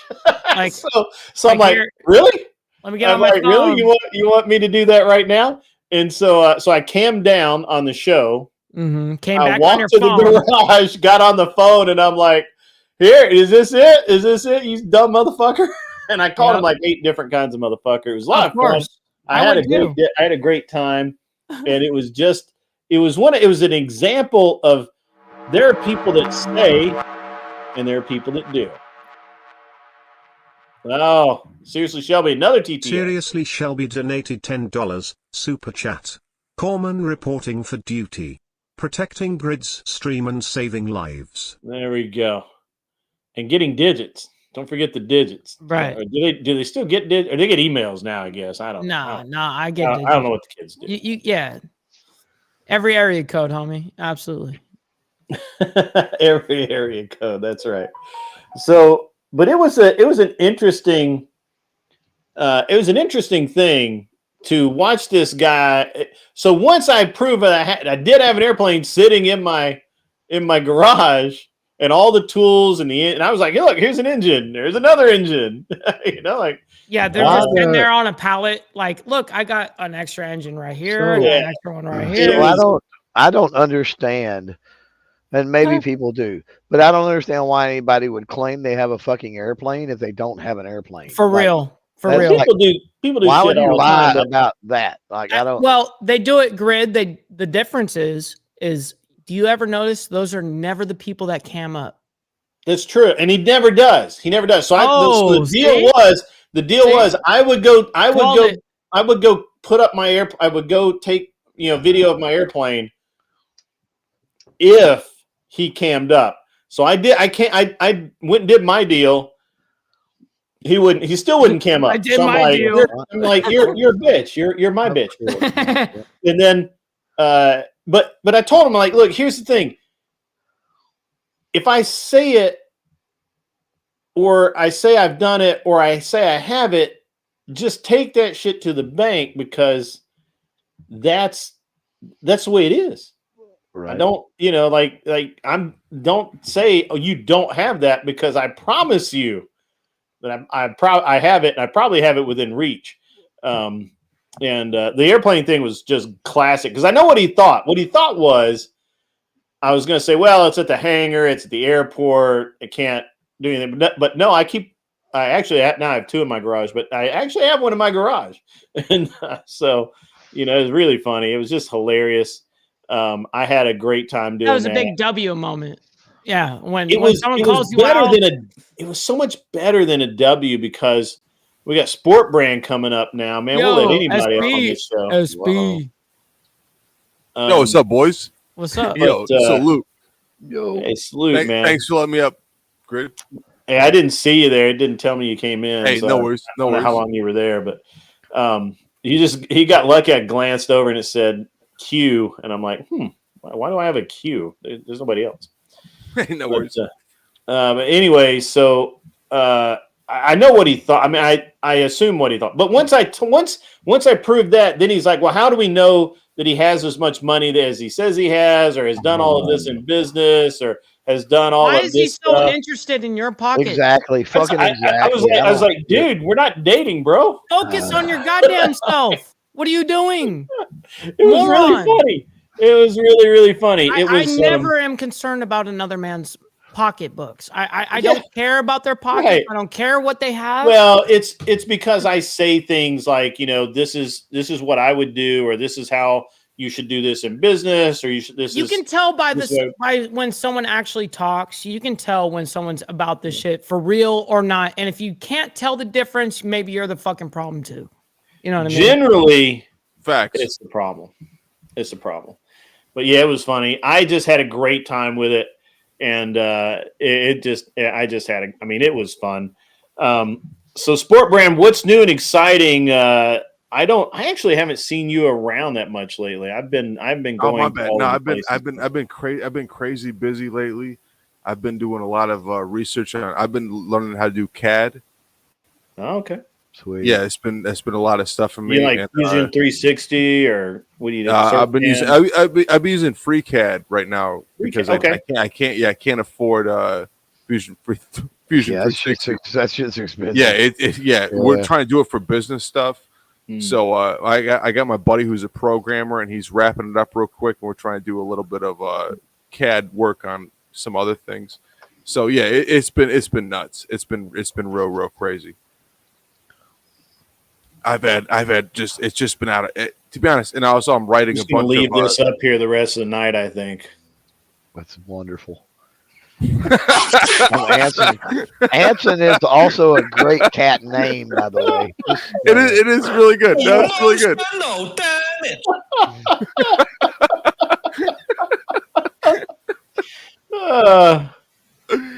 That's great. Hey, Arthur Dyer, W. Yo, win. It's a win all day. That's awesome. Get the hose from my green balls! Wipe my ass and lick my balls! It's Stifler time, baby! Sounds like it's Stifler time, baby. That it totally sounds like it's ready for 1995. In the pit. I'm ready. Yeah, that's a good soundboard. That's a good soundboard. Yeah, absolutely. W. Michelle, come on up on the panel. We'll kick one of the men off. I don't care which one. Yeah. Here, I'm drinking. I'm gonna hit the back. I'm gonna hit the back. Wait till she comes up, though. She may not come up. Who knows? Okay. Hey, well, no worries. Michelle needs to come up here. I'm calling her out. So we need some femininity up here. No. It's a bunch of dudes. Freaking sword. Listen, Michelle is a trooper.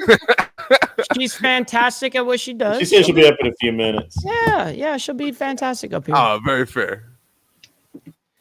Yeah. So, Sport Brand, what are you doing these days? What's the gig? Right now, I'm still working on my startup. Okay. It's a pain in the ass. It's not fun. Startups are a pain in the ass. They never are fun. I mean, it sounds good on paper.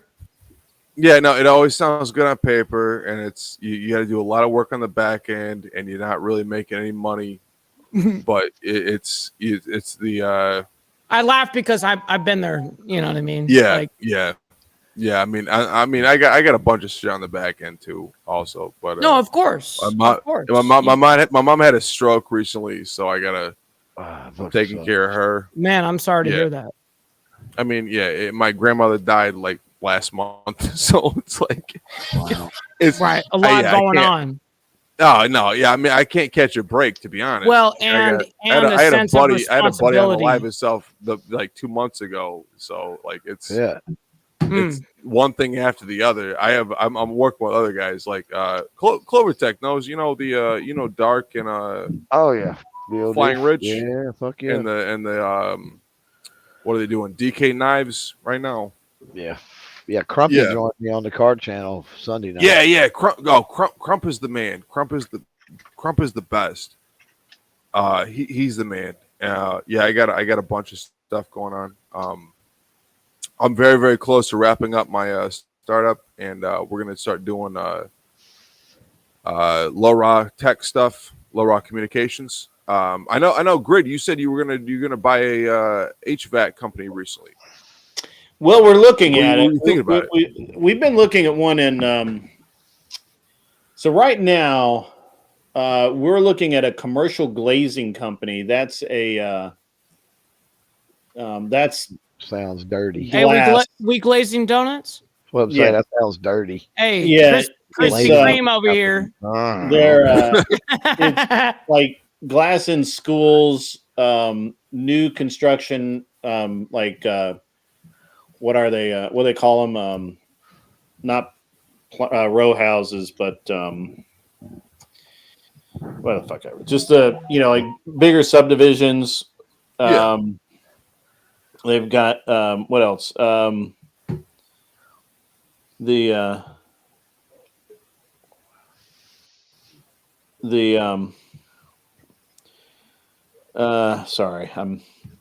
no worries. I get messages all the time. Yeah, it's nonstop. I can't even if I paid attention to my phone. Oh my god! I usually don't. I would not be able to talk. You know what I mean? Here. I feel that. I feel that. I put my stuff on silent just so I can have a life. I normally do.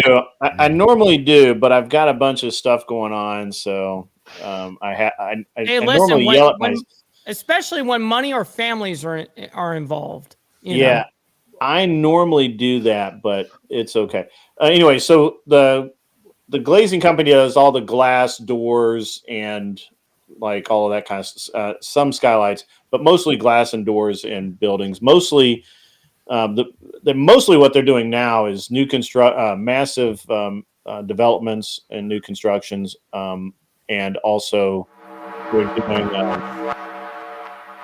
schools, churches, that kind of thing. So, and it's all good stuff. I mean, it makes. I think I have to look at their numbers again. I think they're going to make about $7 million this year. Very nice in revenue, which it's a high cost business. So by the time it's all said and done, the cash flow is about 500 and SDE is about 250 to 200. So gotcha. Yeah. Gotcha. But we'll see. I could be wrong. I could be misremembering that, but I can't get into the details anyway. Why do you think they evaluate? Do you think they have at such a high? Do they have a lot of assets? No, I have contracts. They make that much money, but they have to spend that much money. Right. Got you. So if they do $8 million in business, they're spending X amount in payroll, X amount on vehicles, X amount. So that's not after cost. Yeah, the $8 million is total revenue. Everything they've done, revenue. Yeah, every dollar they collect. Gross. Yeah, and the but the net cash flow is what's technically what's left. Right. And I could be wrong because they could be. And now that I think about it, it may be that their projection. I could look it up, but I'm going to. I think their projections. This year, 8 million. They may have only made 5 million last year, which is where we're getting the 500 grand from. It doesn't matter. So it's a good business. It's a good model. It sounds like you're getting in on a niche time when the market dips. So perfectly. Well, actually, they're doing 20% more business this year than last year. I believe it. Of course. Oh, very nice. And the second company, which we are going to buy, we're in the process of buying this company. The only thing that'll screw it up is if they're lying somewhere, if there's something hinky in the books. BSing. That is that's actually local to me. That's in my hometown. It's like 7 minutes from here. What is it? It is a concrete refinishing business or coating business. So garage floors. Most of their business is epoxy garage floors. Okay, yep, that's great money. It's great money. But they also do sidewalks, driveways, all kinds of things, and they have like a whole thing about it. I got a question. So remember, we were talking about investment of larger sums of money, not the biggest sum of money, but I'm looking to do kind of a cash infusion ordeal as well, and I'd love to be able to talk to you. Yeah, I would love about this deal, and this is something like what you kind of should be looking for, right? So that's exactly what I was going to ask. Yeah. So this business makes about $1 million a year, 1.1, maybe 1.2, something like that. They're selling for $500,000. Okay. Well, actually, we're going to buy it. I think we can't tell you exactly how much, but it's in the fours. The number starts with 4. Got you. And is what we're going to buy it for. The SDE is about 150, 200. So they're, basically they're a much more efficient. They're a smaller company, so they're obviously much more efficient. What's the employee level? Sorry? Oh, they have I think they have 8 employees, something like that. That's perfect. Ideal. Yeah. And it's a thing where really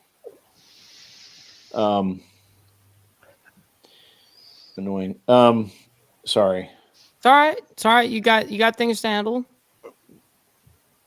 No, I appreciate this conversation for real. Yeah. So being able what we're going to do for us to buy the business, right? And we are buying this business like that. Like just cement.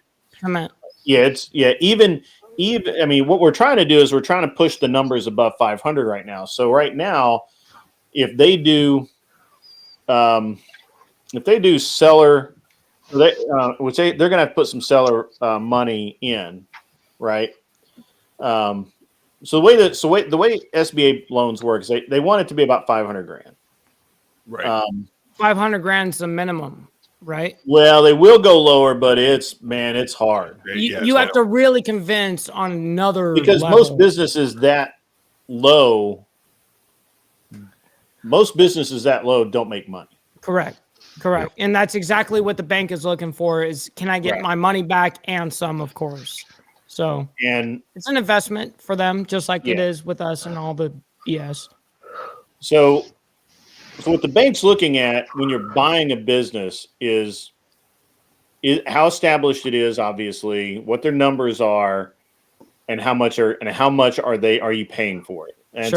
And realistically, they care more about that than almost anything else on an SBA loan.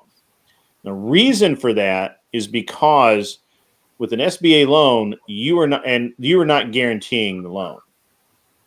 The United States government the FDA, or right? The FDA that's right. SBA, the Small Business Administration. SBA, yes, correct. I'm sorry. So you get an SBA loan. So matter of fact, we owned 2 properties outright, $0 on them, owed on them. We had to go out and put liens against both of them.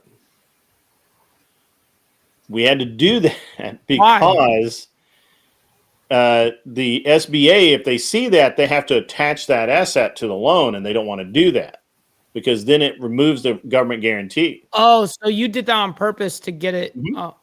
Yeah. I see. So if you own a house, you have to go you got to go do a HELOC against it. If you own a car collection, it's worth $1 million. You got to go borrow against that. This is too much red tape right here. Why are we doing that kind of shit to people? Why? Well, it's assets. Well, this is actually easy. This is it's not that hard if you have it. It's a matter of So this is a thing about being in business and actually doing business versus thinking about being in business. Sure, of course. So you have to understand the steps. You have to know what to do, and then you have to be willing to go do it. Of course. If you're not willing to delegate to somebody and let them, like, fortunately, I have my wife to do this. But if you can't get into a legal agreement with somebody where you say, "Hey, I have to have all of this stuff filled out. Sure. I have to have all, these forms have to be, filled out. These applications have to be done. I need this documentation on everything." For that to happen, if you can't do that, or you can't, or you don't want to delegate that out to somebody, you will never succeed. Of course. I agree. I mean, a lot of these people aren't even willing to take a small risk in their own life. I mean, I look at A lot of people people like are, a lot of people are risk averse. So think about it. So here, I've kind of got diverted. Let me talk about this deal. And this is something that you and Arthur Daya and Clover Tack and a couple other guys can all do. It's relative. If you lose money, you lose money. That's the way life works. But of course. But it's minimal risk with a high upside of reward. So what you want is a bit like, let me just describe the business that we found. The business that we found has, I think, 8 permanent employees. They have 3 trucks with trailers and all the equipment to go out and do the jobs. So they can run 3. They can go out and run 3 different crews and do 3 jobs a day. Do they have benefits? We'll get to that. Okay. But It's probably about $6,000 in assets, right? So when you, their assets are pretty low, right? And because basically, even though they value a truck at $55,000 and a trailer at $30,000, they don't actually cost that much. Right. No. Right. The resale is always going to be lower. Yeah. So that's the value of what they have is irrelevant. What it can generate you is what's relevant. So each one of those trucks works 4 days a week, and at $4,000 a day. Right. So you're making you're making $16,000 per truck a week. Times 2 trucks is $32,000 a week. Right. And then the breakdown, right? Every week of the year. Mm-hmm. Okay. So you understand that. And that's how you start. That's where you start the math out, right? And then there's other things that they add on top of that. Are you only looking for cash flow? Well, we'll get to that. Okay. You keep wanting to jump ahead. I'm sorry. I know. I'm sorry. I'm eager. I want to ask those same questions. I'm right. eager. Just. But you got to understand the base first. If you don't understand the base, then what I say later isn't going to make any difference. You're not going to understand it. Sure. So you're figuring on an average of $4,000 a job, $16,000 a week per truck. You can have up to 3 trucks with this company. They have it. They already have it. They just need to add another crew. You just have to hire 2 more guys. So when you get this, the sales guys are your bread and butter. They're commissioned, so they're highly motivated to sell. So they make good money. Again, they're making about $1 million in revenue a year, and they're honestly, their SDE is like $200,000, which isn't great. But it's not bad either. And when you total everything out, that's what you need to look at. I only care about 2 things: gross earnings. Just to start with, to start the discussion, I want to look at gross earnings. I want to look at how much is the business making, and then I want to look at what the SDE is, and that kind of needs to be in a ratio that I understand, right? So with such a low overhead business, and they're making $900,000 for the year. Sure. And if I see a SDE of 200 or 250, then I understand that. I can then go, okay, now I want to look at this business. You're looking at ratio. Yeah. It needs to make sense, right? So if it was 900,000 in total revenue with an with a claimed SDE of like 400,000, that's fucking impossible. That means you're lying somewhere. Yep, right? on the books or Somebody's not getting something. paid. You're paying people under the table. Yep. You're exploiting somehow. Yeah, you're screwing the system somewhere. I don't know where, but you're screwing it. So,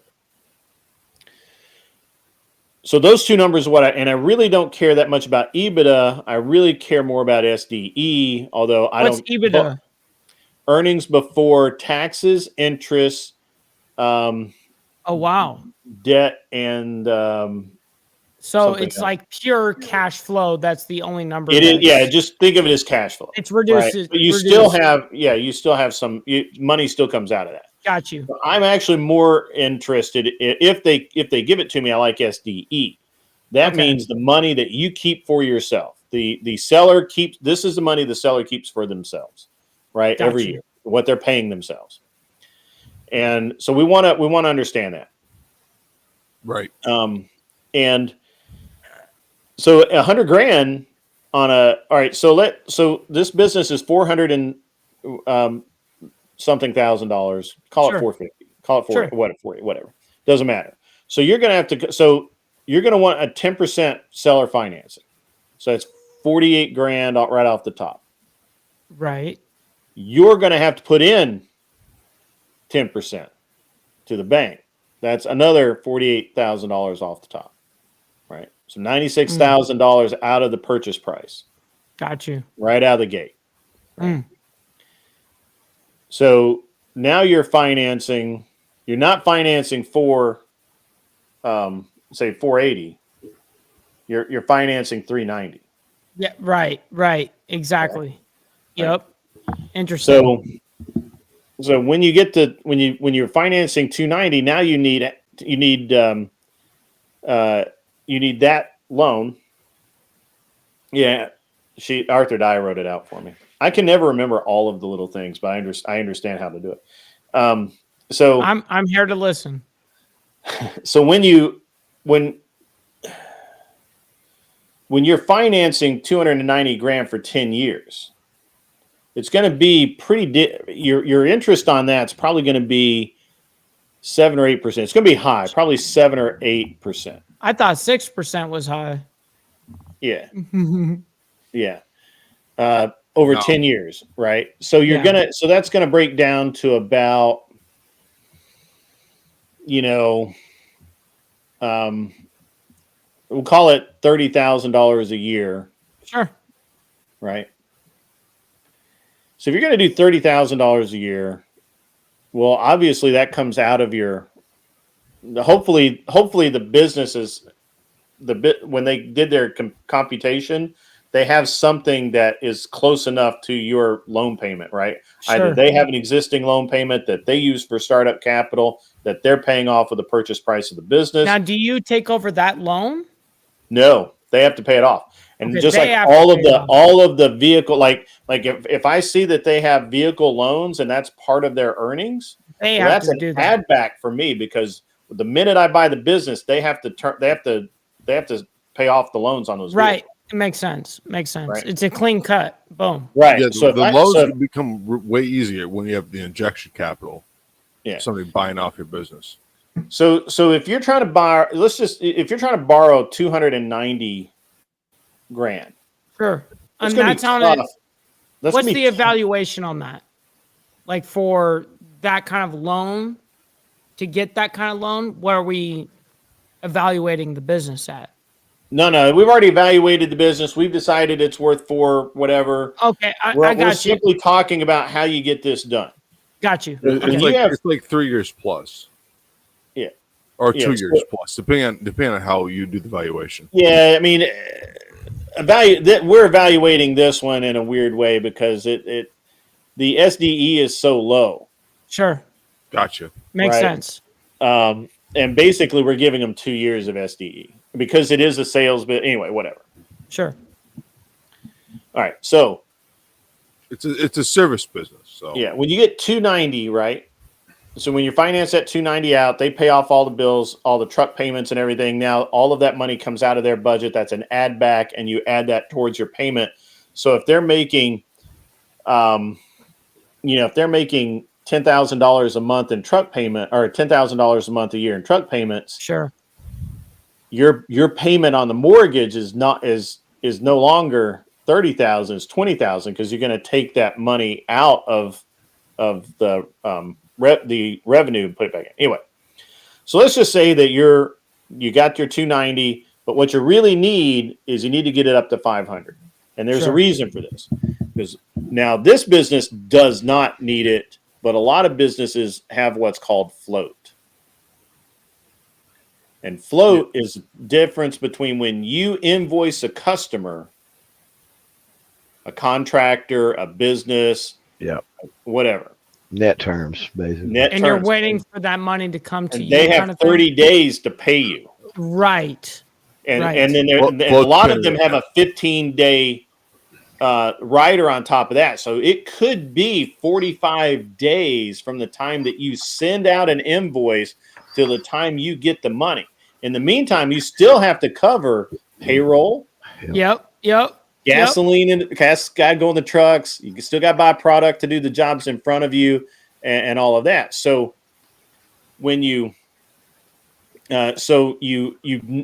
never take, I would never not take a business loan without including working capital in that business loan. Got you. And I want to have 90 days float. I got you. That's your turnaround on that. Yeah. Right. So if it costs me, so if I do $100,000 of business, right? Sure. So I'm doing $32,000 a week, right? 4 weeks, right? It's 120 grand-ish, whatever. If I'm doing that, and I have and I have some issue, and I can't get paid $32,000 is a big chunk. I get you. I was in the same boat. I'm going to ask you a question after this. So the number one reason that I've ever had trouble in any business I've been in is cash flow. Anson Knowles is right. Successful businesses terminate all the time because of cash flow issues. Yep. So while I'm making my loan, because I got to borrow money anyway, and the bank expects you to figure in your that cash flow, of course, money into your loan. So they don't. So when you ask for 500,000 instead of 290 or 550 or 580, they're expecting a certain cash flow. They expect that, and they like it better because it makes them feel more comfortable. If you go in there and say, "I want 290 and not a dime more," they're like, Right. Now they're gonna really grill you about how much cash do you have? What are your cash reserves? Do you have enough money? Do you have enough credit? I like that else? play. I like that play. Right. So it's just understanding the system. Yes, 100%. Right? The banks want you to succeed. The banks do not want you to fail. Of course, that's how they make money. Well, it's not just how they make money. It's just it costs them time, money, and energy if you don't service your debt. 100%. It's they want you to succeed. You will borrow more money. You will build another business. You will do all of these things. But if you succeed, if you don't succeed, then now they're left with red on the ledger, which they don't really care and about. You have to prove all of this too. You know, it's not like, oh, I'm coming in with a truck business or Well, you'd be surprised. Somebody really like I don't know what Sport Brand does. Let me tell you how this can. I have personally seen this work. Somebody, and I don't know Sport Brand really that well, but let's just say Sport Brand has never driven a semi truck in his life. Sure. I haven't. Okay. Yellow Freight has just went out of business. That's true. They went out of business about 8 months ago. Sure. There are 1,000 trucks out there sitting in lots waiting to be auctioned off. He looks at that and says, that's a business opportunity for me. I can hire drivers at X dollars per mile. I can get the trucks really cheap. The trucks have been maintained. Sure. They're good trucks, which they aren't, but let's just say they were. and you know, he looks at this and he writes up this badass business proposal, and he needs, you know, $800,000 to make it work. And he walks into an SBA lender, and he has reasonable personal credit. He has, you know, he has 90 grand sitting in the bank from selling something or whatever, Sure. you know, and he needs to do something with it.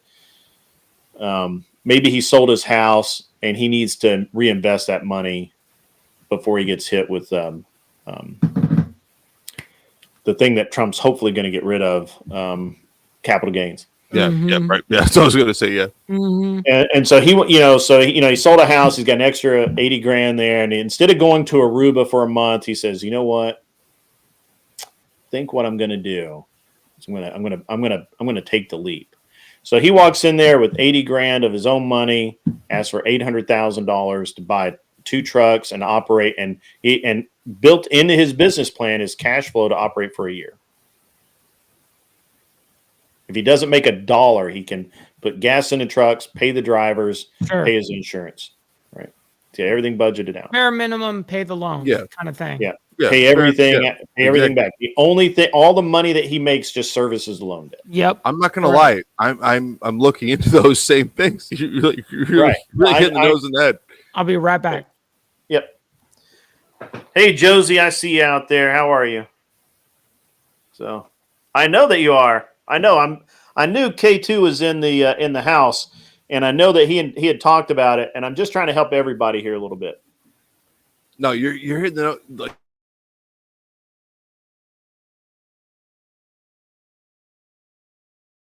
I wish I could give you some money right now for this advice. It's all right, man. This is so good. No, when I do get it, like I have a lot of money tied up into a lot of like technology stuff. Yeah, that's why I brought up the HVAC. My buddies, like the tech company I'm working for right now.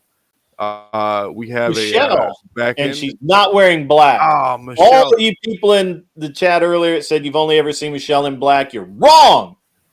I saw her in green the other night. Purple's a great color. Yo, purple's a great color on you, Michelle. Thank you. You're welcome. Yeah. We've been exclusively man prattle tonight. Yeah. I like that. I'm glad there's a lady on the panel. I tried to get them to come up earlier. I think they all went to Flo's because he's giving away money or some shit. That'll do it, honestly. Like, Yeah. I'm not over at Flo's right now, considering that. That's true. Oh man, how's it going, guys? All right, Clover so time? since I know that Mikey Balls is still listening, I'll just continue on. So yeah, you, please. Yeah, so when you got to write that banger business plan, you have to have your numbers have to make perfect sense. You can't just fudge numbers left and right. You have to go out and it takes some research. You have to go out and say, you know, the average guy right now is making X a mile. We're going to pay the average.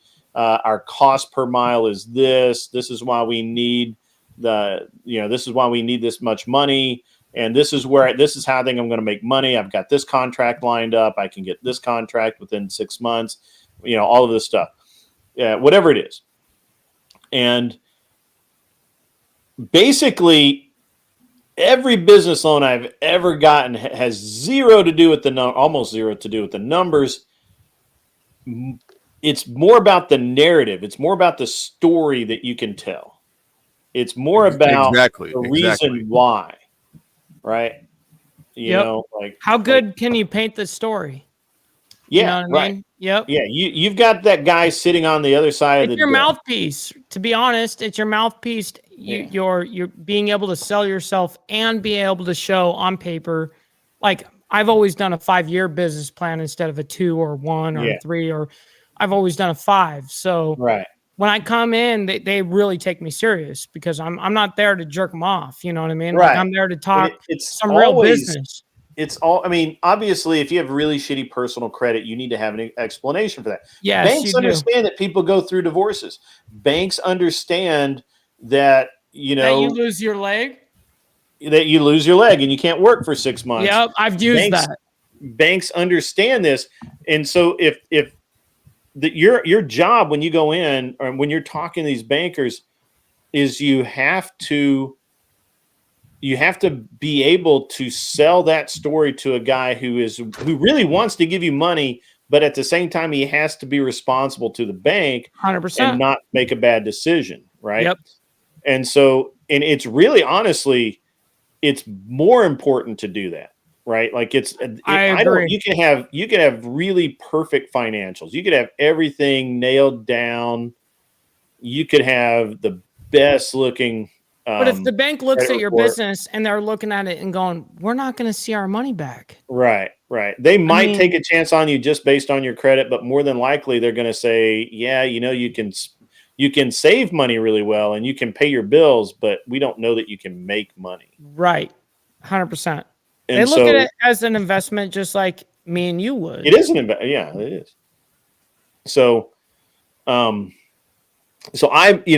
I think that most people, first of all, I think most people make it way harder than it needs to be. You look at some of the people who get massive business loans and they're the dumbest people on the planet. The one thing they have going for them is they can sell themselves. The mouthpiece. They can literally just make everybody believe all the shit. Listen, I've always said I could sell a pen to a pen manufacturer. You know what I mean? Like I'm ready for it.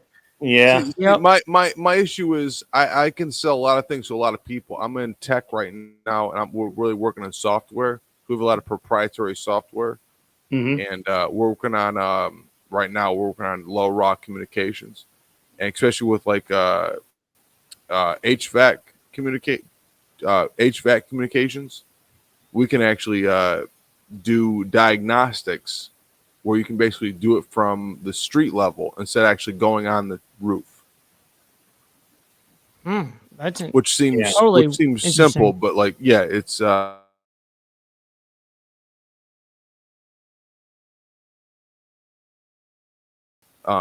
we have the whole thing. We can program and understand all that, and you can have a device in your hand. Basically, can do all the diagnostics on any of the HVAC and understand that. Plus, we have like our main thing is off-grid comms. We're basically doing satellite radio. Yeah, I don't know how to explain this without giving away too much proprietary. It's okay. It's okay. Yeah, no worries. But at the end of the day, again, banks want to make money.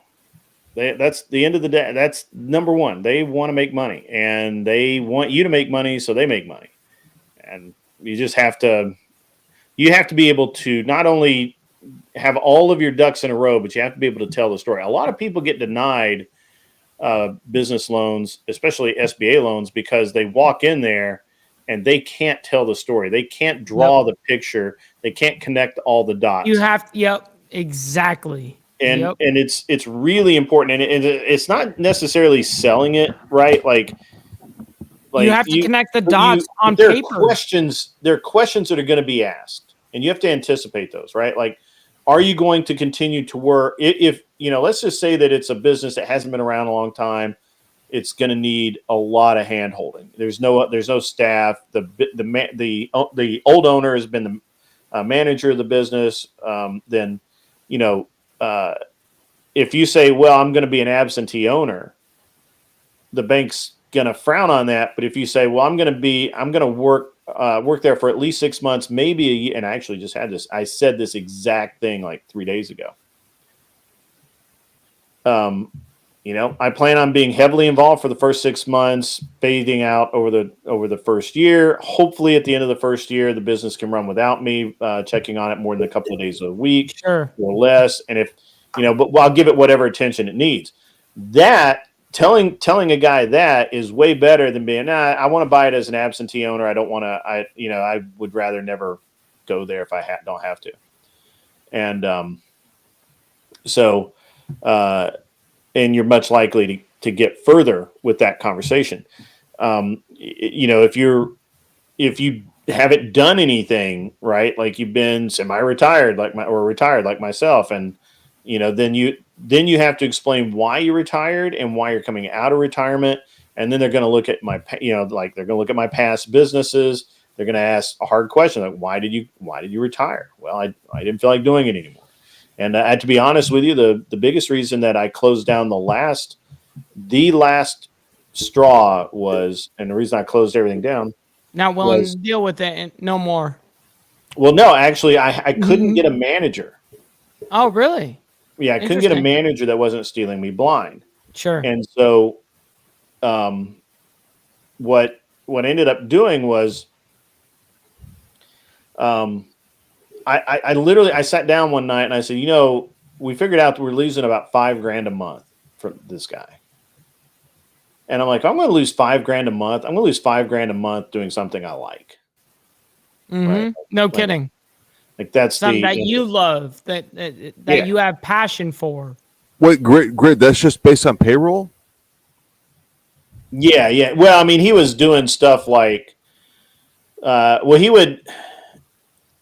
he was doing side work at my facility on the weekends when we were supposed to be closed down. So that's like stealing power and just using our equipment and things like that. And then there was a week that went by where he did, because he was just a really bad manager. He didn't really get anything done. And we billed like $500 for a week, where normally we billed like $25,000 to $30,000 a week. Damn. So, and it was, and I actually had an employee there.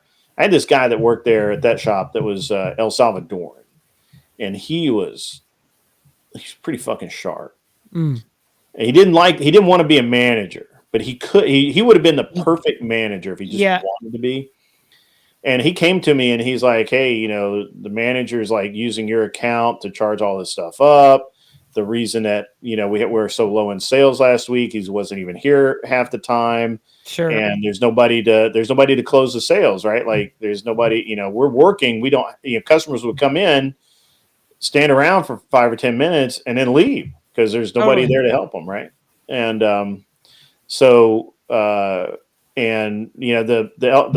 the employee like lined me out on everything. And, sure enough, we went back and reviewed the security footage, which I don't normally do. I'm one of those trusting guys, but I would prefer not to watch 8 hours. As you should. If you employ them, you should be able to trust them.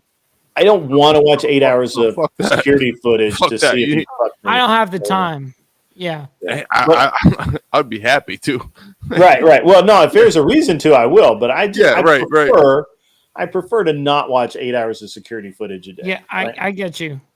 And so, but yeah, it was, we went back and looked at everything, documented everything. And then I was like, we figured out we're losing at least $5,000 a month.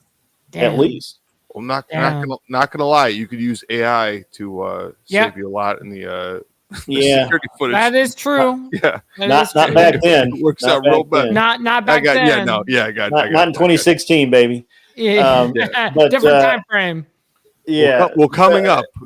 If you need that, I got you. Yeah. But I got basically it was one of those where I was like, I'm done. I don't need to do this. I don't have to come here every day. I don't want to do it. So that's what, so we shut everything down and I have to be able to express, and I probably won't tell them the same story that I told you guys. It'll be more like, I was wanted to take it easy. I'd done what I needed to do and blah, blah, blah. And that'll be enough for them. They'll understand that. But it's, it's interesting. Yeah. So anyway, Michelle, I'm sorry. The man prattle has probably made you very, very sleepy. Nope, I'm Michelle, good. my apologies. I brought all of this upon everybody. I'm learning up Mikey Balls, and I know that Arthur Daya loves to hear this. Arthur Daya. So I'm going to say this for Arthur Daya. The thing about you have to be able to take on the risk and manage the risk, or just save because and you'll and it's very hard to build wealth by saving. So yeah, definitely. It just is. And Mike, I actually really like hearing Grid talk business because it's one of the ways that I learn. Me too. I actually had to talk to Grid recently about asking about a business thing that I made, and so nice. That's I awesome. rely on him a lot. Mm-hmm. No, he's a really good role model in that aspect of finances. finances. I almost Yeah. feel like he could have people charge for this. No, he could. He Yeah, he could. could easily. Oh easily. yeah, It's definitely. You that could good. charge for that. Yeah. I Yes. mean, this could be a paywall. Yeah. Yeah. Do a membership. Yeah. I do a actually, my wife is doing career counseling for some very wealthy people right now. I believe it. Because of the, the way she was able to, I don't have the money right now. I love this. And so my wife's doing that, but it's not behind a paywall. You have to know, I mean, just even you have to know somebody before she'll even talk to you about it. And then it's about career guideline path, whatever. Right. And she, no lie, she's doing it. I think she makes, it's like $500 an hour to talk to her. Oh, wow. So, yeah. That's incredible. That's pretty bad. Shout out to you, Grit. All the sex workers are kicking themselves right now. 900 girls. Like, damn. That's right. Yeah. That is true. It's hard to beat that, but you can't beat that. And she doesn't have to get naked. Yeah, right. And she only, I mean, it's I don't know. It's just a weird deal the way she got into it, but she's doing that right now, and she's actually often told me that I should do more like counseling, guidance sort of things. It's hard for me to 100%. It's hard for me to take the time to sit down and talk to one or two single people. I get you about this stuff. I mean, it's just, I'm with you. I deal with that every single Grit, day. I would give you 20% of my business off the bat just for counseling. I swear to God. Yeah. Maybe someday we'll do that. But you know that what? Could really, be an amazing deal, actually. What's interesting is that you can't save your wealth, and you can't save your way into wealth, Arthur Daya.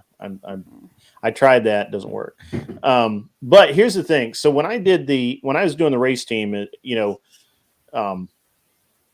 I learned a lot by having to go out and like sell the program to people who had 10 other guys doing the same thing. Your mouthpiece. Yep. And you had to come out, and a lot of the deals that you have to really start thinking about money in the real way, right? Like what money really is, and realistically, and money is the way we keep score. But what we're really trying to do is we're trying to exchange value, right? And what's valuable to Mike Balls may not be valuable to me, or maybe really valuable to me. Well, right? Grid, that's the whole thing that I've always said is money is not even, it's not backed by gold anymore. Yeah, I got to grift. I'm sorry. I suck at the grift game, guys. I really do. It boils down to our money is backed up by service. Yeah. Boom, that's it. So let me give you a couple of examples, right?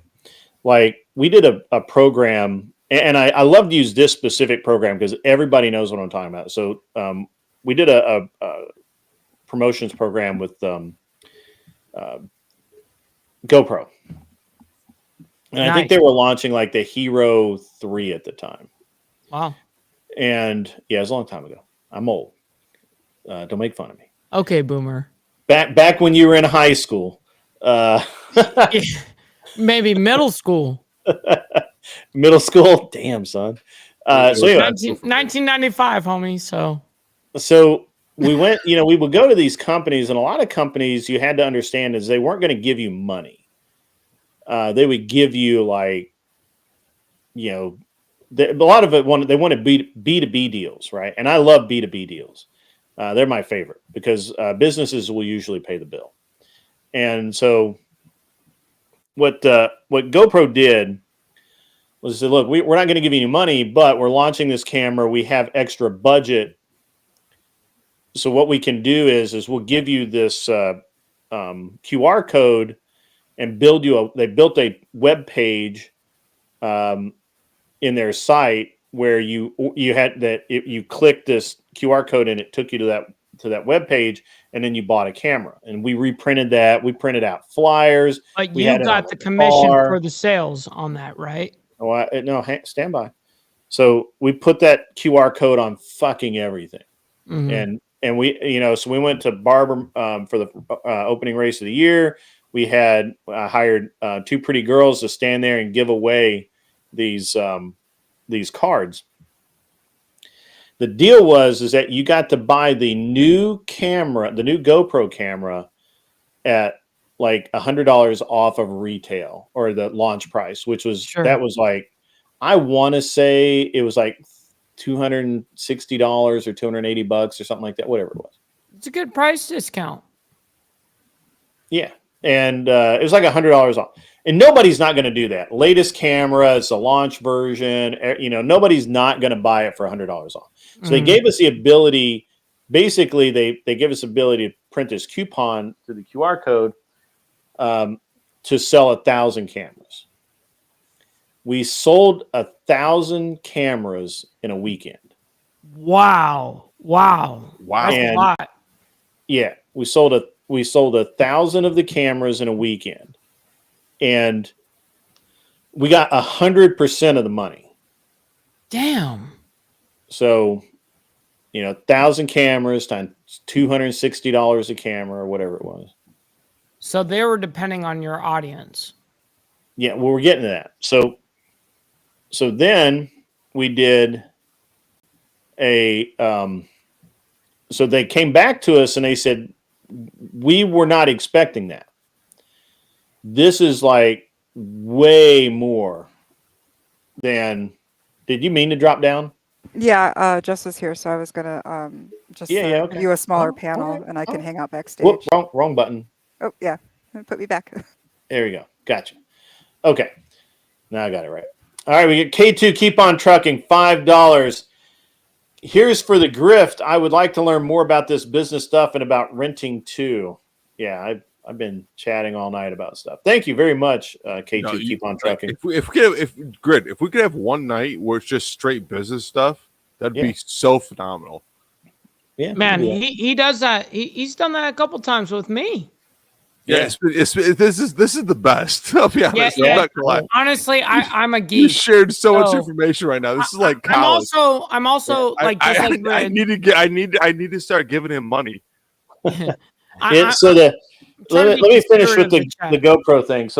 No worries. My bad. So we, they called. So we went. So the thing is we went to St. where we had we had the second race of the season for us. We was it? No. St. Petersburg was the opener. Barber was second. So when we went to Barber, we in between, they called us up and they said, "Hey, you did a great job. We weren't expecting that." I'm like, "Well, I mean, honestly, it's not that hard. You have 20,000 people there, right? And with IndyCar, and these are people that paid like $200 to get a fucking ticket to see a race. So, how are they not going to buy a GoPro? how are 1,000 of them not going to do that? Right? Like this seems like the most normal thing. I mean, how did you not see that coming? So we got we made the money. They came back and they said, "Well, we'll give you 1,500 more cameras to sell." And that took 2 weeks. But again, we kept every dollar. We sold 2,500 cameras at $260 a camera. I think it was $260, something like that. That's a decent chunk of change. That's my that was a good budget for the year. Oh, Clover Tack dropped down. I didn't even see him drop down. Irish goodbye. Irish goodbye. That's it. Just leave. Just fucking leave. Come on, Sport Brand. You know the deal. I do. Solange. Hey, I do that on most panels. I won't do that with Grid though. I got too much respect for him. Oh, we got a TTS from Mikey Balls coming in. All right. Mike Ball donated $19.99 super chat. Thank you for this conversation. Many welcome. People can benefit from this. Look, 100. Thank you much. Yeah, you can. Yeah. Solange. So the thing is that a little while later, right? And it was probably probably a month later, 2 months later. Maybe it might have been into the season. I forget. But we took the money, we ran the season, we had money, whatever, no big deal. So so I asked a guy at SEMA or PRI one. It's like I see the marketing guy we're working with. I'm like, man, like, what, you gonna work with this next series? He's like, no, you guys are too good at your job. We're sponsoring the whole series. So, because they saw the value in it, and I'm like, okay. And he's like, and I'm like, hey man, I asked him, like, what do you think about this? Like, where are we at? And he's like, well, we got you guys cheap. I'm like, really? He's like, yeah. He's like, do you know how much we charge, or how much we have to pay to get real names, real addresses, real phone numbers for our direct marketing, like per lead? Like, do you have any idea how much we pay for that? And they get so few people actually even respond to those. And I'm like, okay, all right, that makes sense. And then he's like, I'm like, well, what is it? How does that? What are the numbers on that? So the thing is that when they have someone that's already bought a product where they have all of their information, they direct market the latest software, the next camera, the accessories, the website, the building websites, and all of that. So they can push stuff directly to those guys because they know they've already bought a camera. They know they have a camera, and they know that when they release the new camera, they're likely to buy that camera too. He's like, man, we would have paid double normally for what we paid you. And I'm like, and all it cost them was some product, right? Like, that's all it cost them was 2,500 cameras. Was this a big learning lesson in business? It was a big learning lesson for me in that, first of all, what I think is really super valuable, other people do not think is super valuable. And what they thought was super valuable, it wasn't even on my radar. Yep, you didn't even see it. Yep. Didn't even see it. Yep. So when the next time I got into a deal like that, I understood what their motivation was. So when I made the deal, it wasn't like I asked for more. It was, I understood why they were doing it. Because I was really nervous about the whole deal the first time. I thought it was like, I'm taking advantage of these guys. They're gonna be really pissed. Fuck, I really appreciate this conversation right now. Dude, you're on it. And so it was one of those things where I was like, man, I don't know. These guys are, I've made so much money off of them. I bet they thought I wasn't going to sell 100 cameras. And they're like, they seem super happy, but are they really? And they were literally so impressed that they literally sponsored the entire series for the next 2 or 3 years. Yep. Ecstatic. Yeah. And so that's awesome. So that taught me something really valuable. I mean, so you have to understand, racing taught me a lot about how to do business because it taught me that what looks to be the value, what looks to be the thing that you want, probably isn't. Sure. Right? Absolutely. Like, you wouldn't, like, I know of a deal where a guy, it sounds really funny. So I know of a deal where a guy paid for his entire series racing by getting a company a better deal on their janitorial supply. Literally paid for a series, a $250,000 to $300,000 season of racing with toilet paper. Yep, I believe it. And it was like, and the deal is this company, they're in the medical industry. They have hospitals, clinics, all this kind of stuff. Their spend on janitorial supplies is something like $2 million to $3 million a year. Damn. And the deal is if he could, anything he saved them on that spend, he got a cut of that. He got the difference. So the difference off, right? He kept the 5% it had to be a 5-year contract, and he got the difference for the first 2 years. Man, that's perfect. Right? So you take a company is spending $5 million a year in, toilet paper, right? And urinal, whatever those things are, urinal mints, whatever. Yeah. Yep. They're spending 500. I call them hockey Yeah. pucks. Yeah, You know? yeah. But you got, all that stuff costs money, and if you save them 2%, that's a lot. Yep. That's a big cut. And so, and I think he did. I think he saved them 2 or 3%, and it worked out to about $250,000, $300,000 a year that he was able to put into his racing program for 2 years, right? So it's an interest. So you have to understand how what you value, what you think is valuable they may not care at all, but it may be the most important thing in the world to you. Right. Damn.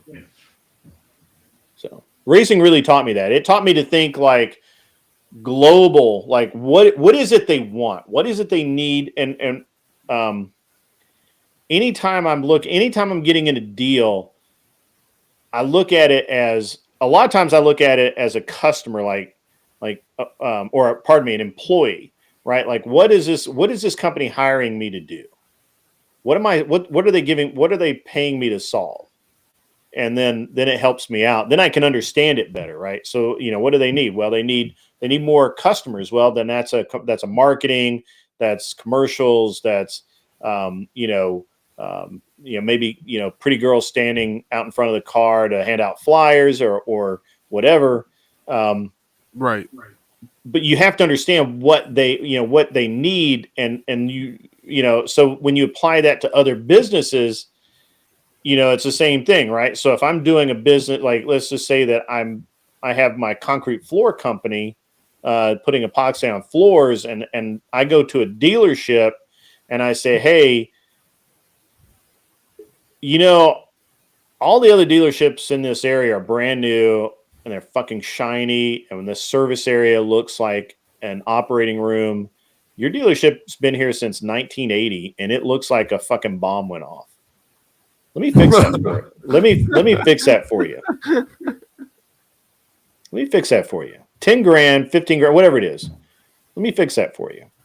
Right. That's like a cool couple days work, right? Yeah.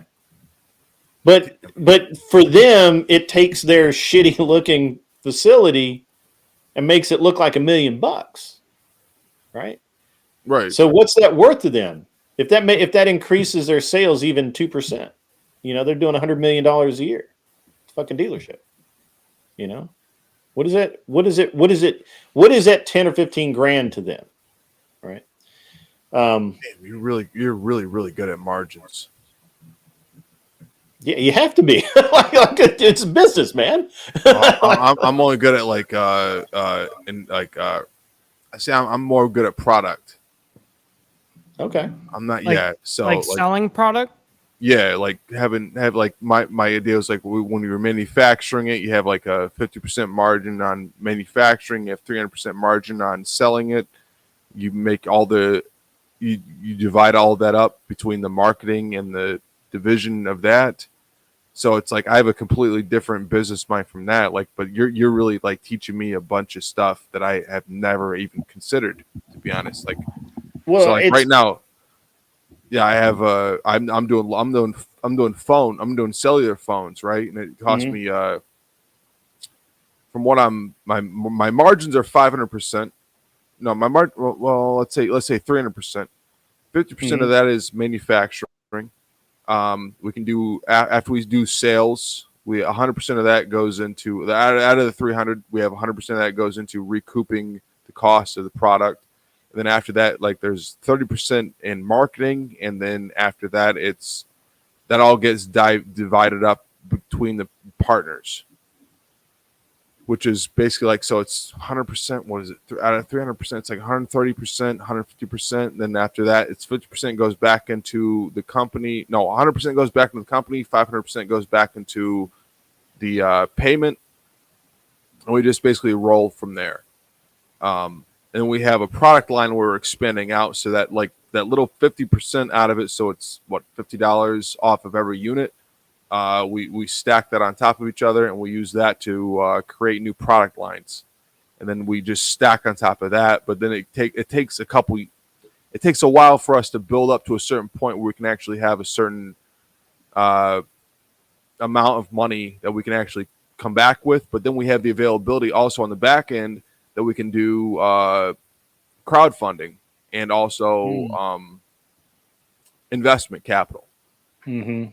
Because I mean, are these like a new technology cell phone or something like that, or? Yeah. Okay. Yeah, we have a proprietary software. So it's like when you're talking about the HVAC company, we have a proprietary software in which we can do diagnostics on the company. So a guy can just pull up to the company. Like let's say there's a 60-foot building, or no, I'm sorry, 60-story building. And instead of actually having to climb up to the whole building and then check out all the different HVAC things, or even a house, you can just do it from the street corner. He just has to basically pull up it on his phone, and then basically check out the whole thing, and then understand what's wrong and what's not wrong. And if it does need servicing, he can go up there. But if it doesn't need servicing, he can just skip over to the next one. So it saves a lot of time. And that technology can actually go to a lot of things, because it goes into the ESP chips, which ESP chips are basically in like every single possible component. So like certain cars, they have front wheel drive and back wheel drive, and they have cameras. So if you put sensors on certain cars, you can actually make them automated. So we have certain guys that we know that have turned like Lexuses that are not technically auto drive cars, but they have front wheel. They have front sensors and back sensors, and they're automated. They've turned those into automated cars because it's all ESP driven. And ESP is even in your phone, in your what is it? Your oven, in your TV, in your it's the idea of IoT, which is the Internet of Things. So like that's really going to be the next future of things, where people have like automated door locks. I have automated door locks. Well, I mean, not automated. I have computer door locks with like I have a fingerprint, RFID, and code entry. Oh, what have you heard those pen tested? Pen tested? Yes. We're working on that. We're working on that next company. We're doing a pen testing company. Where basically we can go into a company and see what their liabilities are in the context of software safety. Because to be honest, we don't do illegal stuff, but we're really, really good at it. We could be, in the context of, you can take a TV antenna. So like, let's say all your cars are keyless entry. Oh yeah, I've seen that. I've seen how they break into them. Yeah, and you go into the front door and you basically open up a TV antenna and then copy all the keys, and you can basically just steal all the keys real quick. Yeah, we can do that real easy. We don't do that, of course, because it's not very legal. But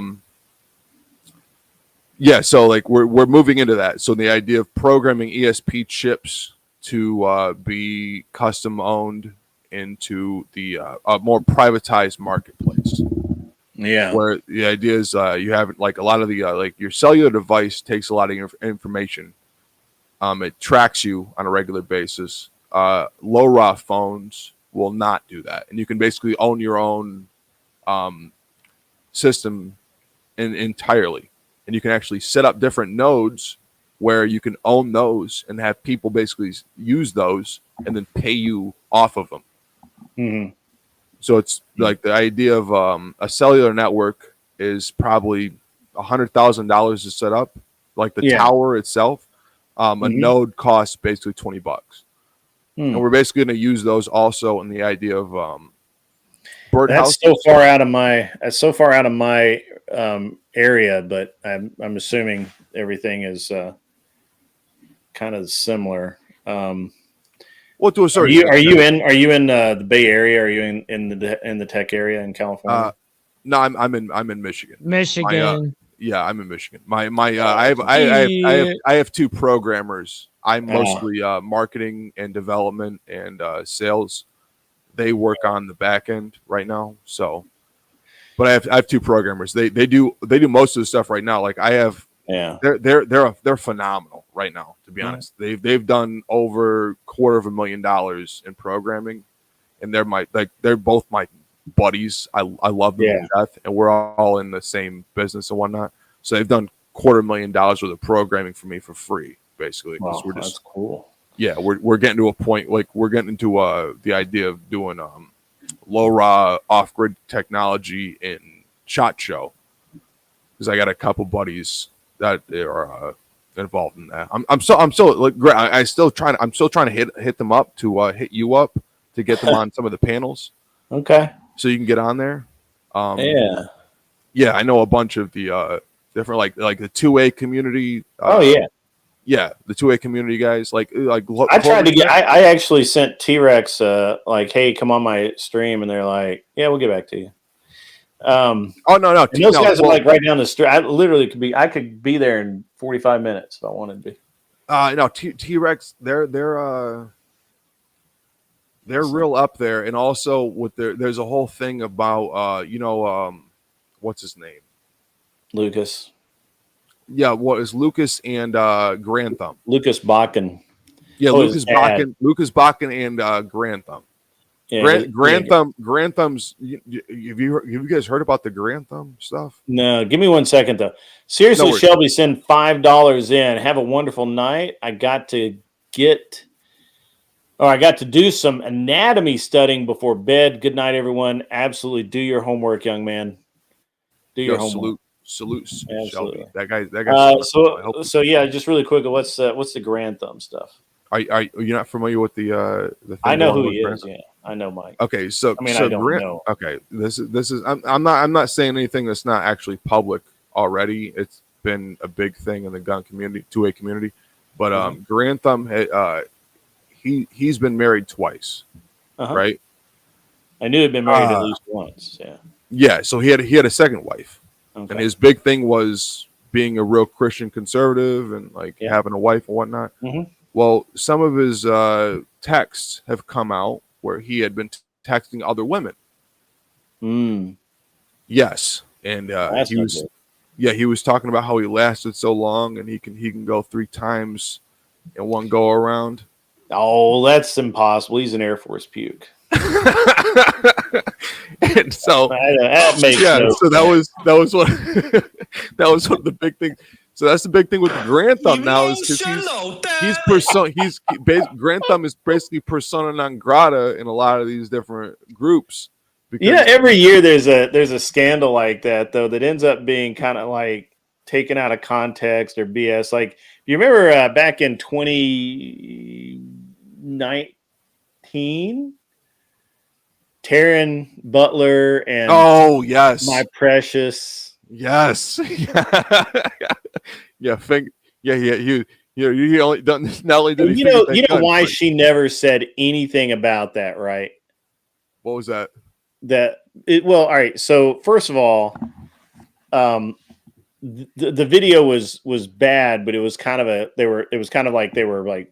guess they were play acting or something, and it was almost like a skit that they were going to do, and then they decided not to do it. And it was the dude.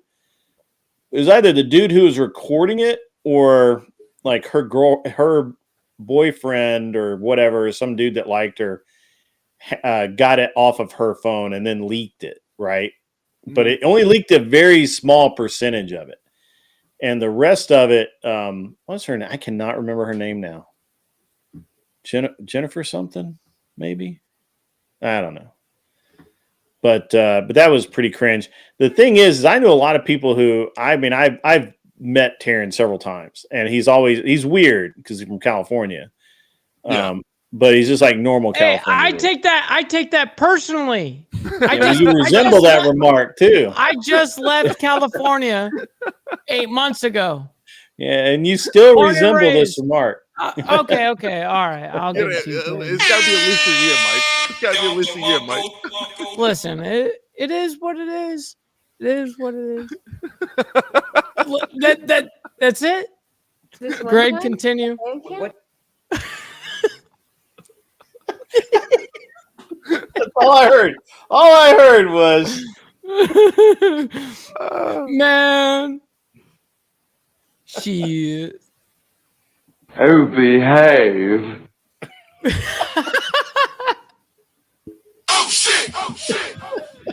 Anyway, so he was looking yeah, for he's that from, one. I mean, Terrence from California. He's weird. He can't help it. He just is. Let me see if I can find the video. Let me see if I can find it. I gotta stand see by. the video. I gotta see the video. Yeah, no, I've actually, Poor Brand.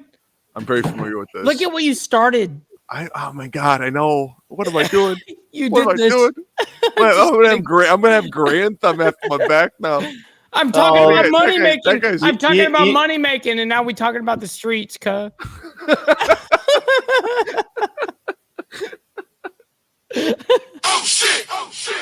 The thing is that you won't see Grand Thumb coming. No, that's the only thing. Like Taryn will get you right. years off. No. See, I got enough guys who are all busting his balls, so it's like I'm not saying anything. No, I got like I don't know if anybody's familiar like Risky Krisky or like Trench Grenade or Focus Trip. There's some big. Also the guys from what's the guy's name? Oh damn. He does a bunch of stuff from he did a bunch of stuff. What is it? He's a lawyer. What's his name? He was on one of our channels. I gotta look it up real quick. While you look it up, Grid, I'm gonna look up the guy's name real quick. What was it? Damn. I think that video's been pulled. I can only find a couple of them. What's his name? Damn. Let me see.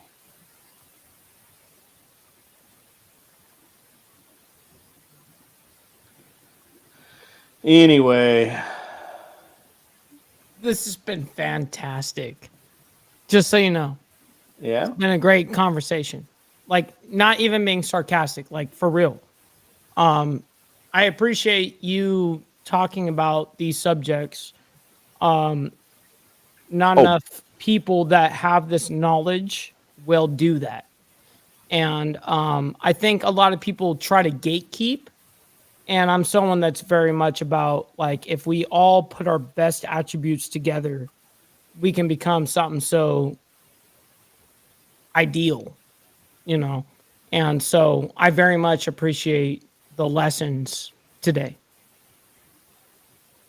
Yeah, amen. No, that's very true. No, I appreciate it. I appreciate it. I think the video's gone, man. I think the video's gone. It is what it is. I mean, I know that. I lose. So anyway, control. the girl's name is Jade Struck, and it's a pretty risque video. They're Hey, man. fully clothed. They're fully clothed. Look, they're fully. Oh, clothed. that's not Instagram worthy. No, they're naked most of the time, you know? And we start talking about degen stuff. Yeah, Michelle, I'm sorry. Again. And my apologies. And Michelle shows up. So basically, you've got Jade Struck, who is I don't know. I'm just trying to find a picture of her. Well, actually, I got a video here. All right, let me. This is shot from like back a while ago. Back in the day. It's been a minute. It's been a minute. minute. I'll tell by the picture what year it was. All right, so we're gonna. Maybe 2008. I can hear myself echoing. By the way. The guy. Oh yeah, no. These guys are great. Shadow System. Shadow Systems. No. I've worked Oh my with you gosh. guys. Anyways, so show us what you got. What you got going on over here? Cool. I So muted we it, Red. released the MR918 this year. So this is our first production gun. We've been doing Glock parts for a while, and we've kind of learned a lot of lessons on what This we like. is, what we that's think, Miss think Struck. works. Right. And we Miss decided to Struck do our is, own proprietary frame. So it took about in a the year and a half video of with design that work, Karen, it's tool building, it's lots basically of just like being, amazing lessons along the way on how to do it right. Hilarious. And we've gotten to the point where we have a really cool production gun now that's all Shadow Systems in the market. So it's built on the MR918 frame. It uses premium parts throughout, so we machine our barrels and slides in-house in Texas. And then the frame has some cool features that are kind of new to this type of pistol. So it's got an interchangeable backstrap system that doesn't just change, it doesn't just change the size of the gun, right? You're awesome. Cool. We You're love awesome, you. Jade. Thanks for everything. Happy NRA show, everybody. If you like what you see. Shadow System. So that's Jade. She is what we consider a gun bunny. Yep. And I don't know that she actually shoots anything. But I mean, in competition, but she's what we consider a gun bunny, and she is. So she's in this video. She's got like a whatever that I don't know what you call those, just like a strap top on and yoga pants, and just kind of dancing around with Taryn, and he says some kind of weird things. I mean, not weird for Taryn because he's from California, but weird for the entire rest of the world. I actually remember the guy's name. It's James Reeves from TFB TV. Sorry? James Reeves from TFB TV, and also Hoplite and Brass Facts. Yeah. Those guys are actually friends of some of my buddies. They're big on that. Like one of my buddies is he's big on the GOA, the Gun Owners of America. It's John Crump. He's phenomenal.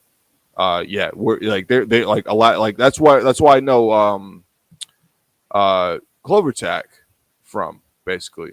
Mm-hmm. So real quick, CloverTac probably has the actual real stuff. All right, so we got some of Jade, not of Jade being Jade. Where's CloverTac's? He's a cool guy. So to address some Arthur Dyer, so the way the TOS is written out, I mean, I'm someone that shows firearms on my show as well. The way that it's written out is when you are live, you cannot touch a firearm. I mean, just touching it on a live stream is a no-no. Okay. Yeah, you gotta restrict that to Rumble. So now the reason why I know this is because I have a channel. I post this stuff, and I'm even monetized on those videos. And that's because I disclose on those exact videos I'm showing off a firearm or whatever, and it's on educational purposes only. You know what I mean? And those are things that you do, like for instance, that Grid's going to do after this stream. When you go to monetize, there's like a mega list on monetization, and you just go to firearms content, hit educational, boom, and then you're good. And so I do that on my channel. It's not that big a deal. No, it's not. The whole now sometimes some of the videos can get. I can see where some of the videos you can't. Well, like if I'm doing a fully auto, you know what I mean, and I'm not some sort of like federal stamped and all of this, then yeah, of course, there's going to be some issues. But I'm never going to show that on some Instagram. You know what I mean? Yeah. So anyway, as interesting as that is, it's not that interesting. Yeah, I got you. I got you. So anyway, Taryn just did some random degenerate stuff. I'm not really sure. I'm familiar with the scandal. Yeah, and I'm not really sure if. I think part of the problem is that Taryn's like 40. He's got to be 40. At least. Yeah, at least.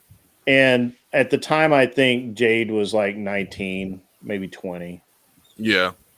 and there, a lot of people had a problem with that. They were like, ew. Yeah, I mean, long story short, he was doing stuff with his gun bunnies, right? Like that was basically it. Like, which is a shocker, right? It's a shock. I guess. I'm like, I wasn't really. Who in the world would think that you would have? Let me just. I'm gonna just. This is from one of the videos from Taryn's website.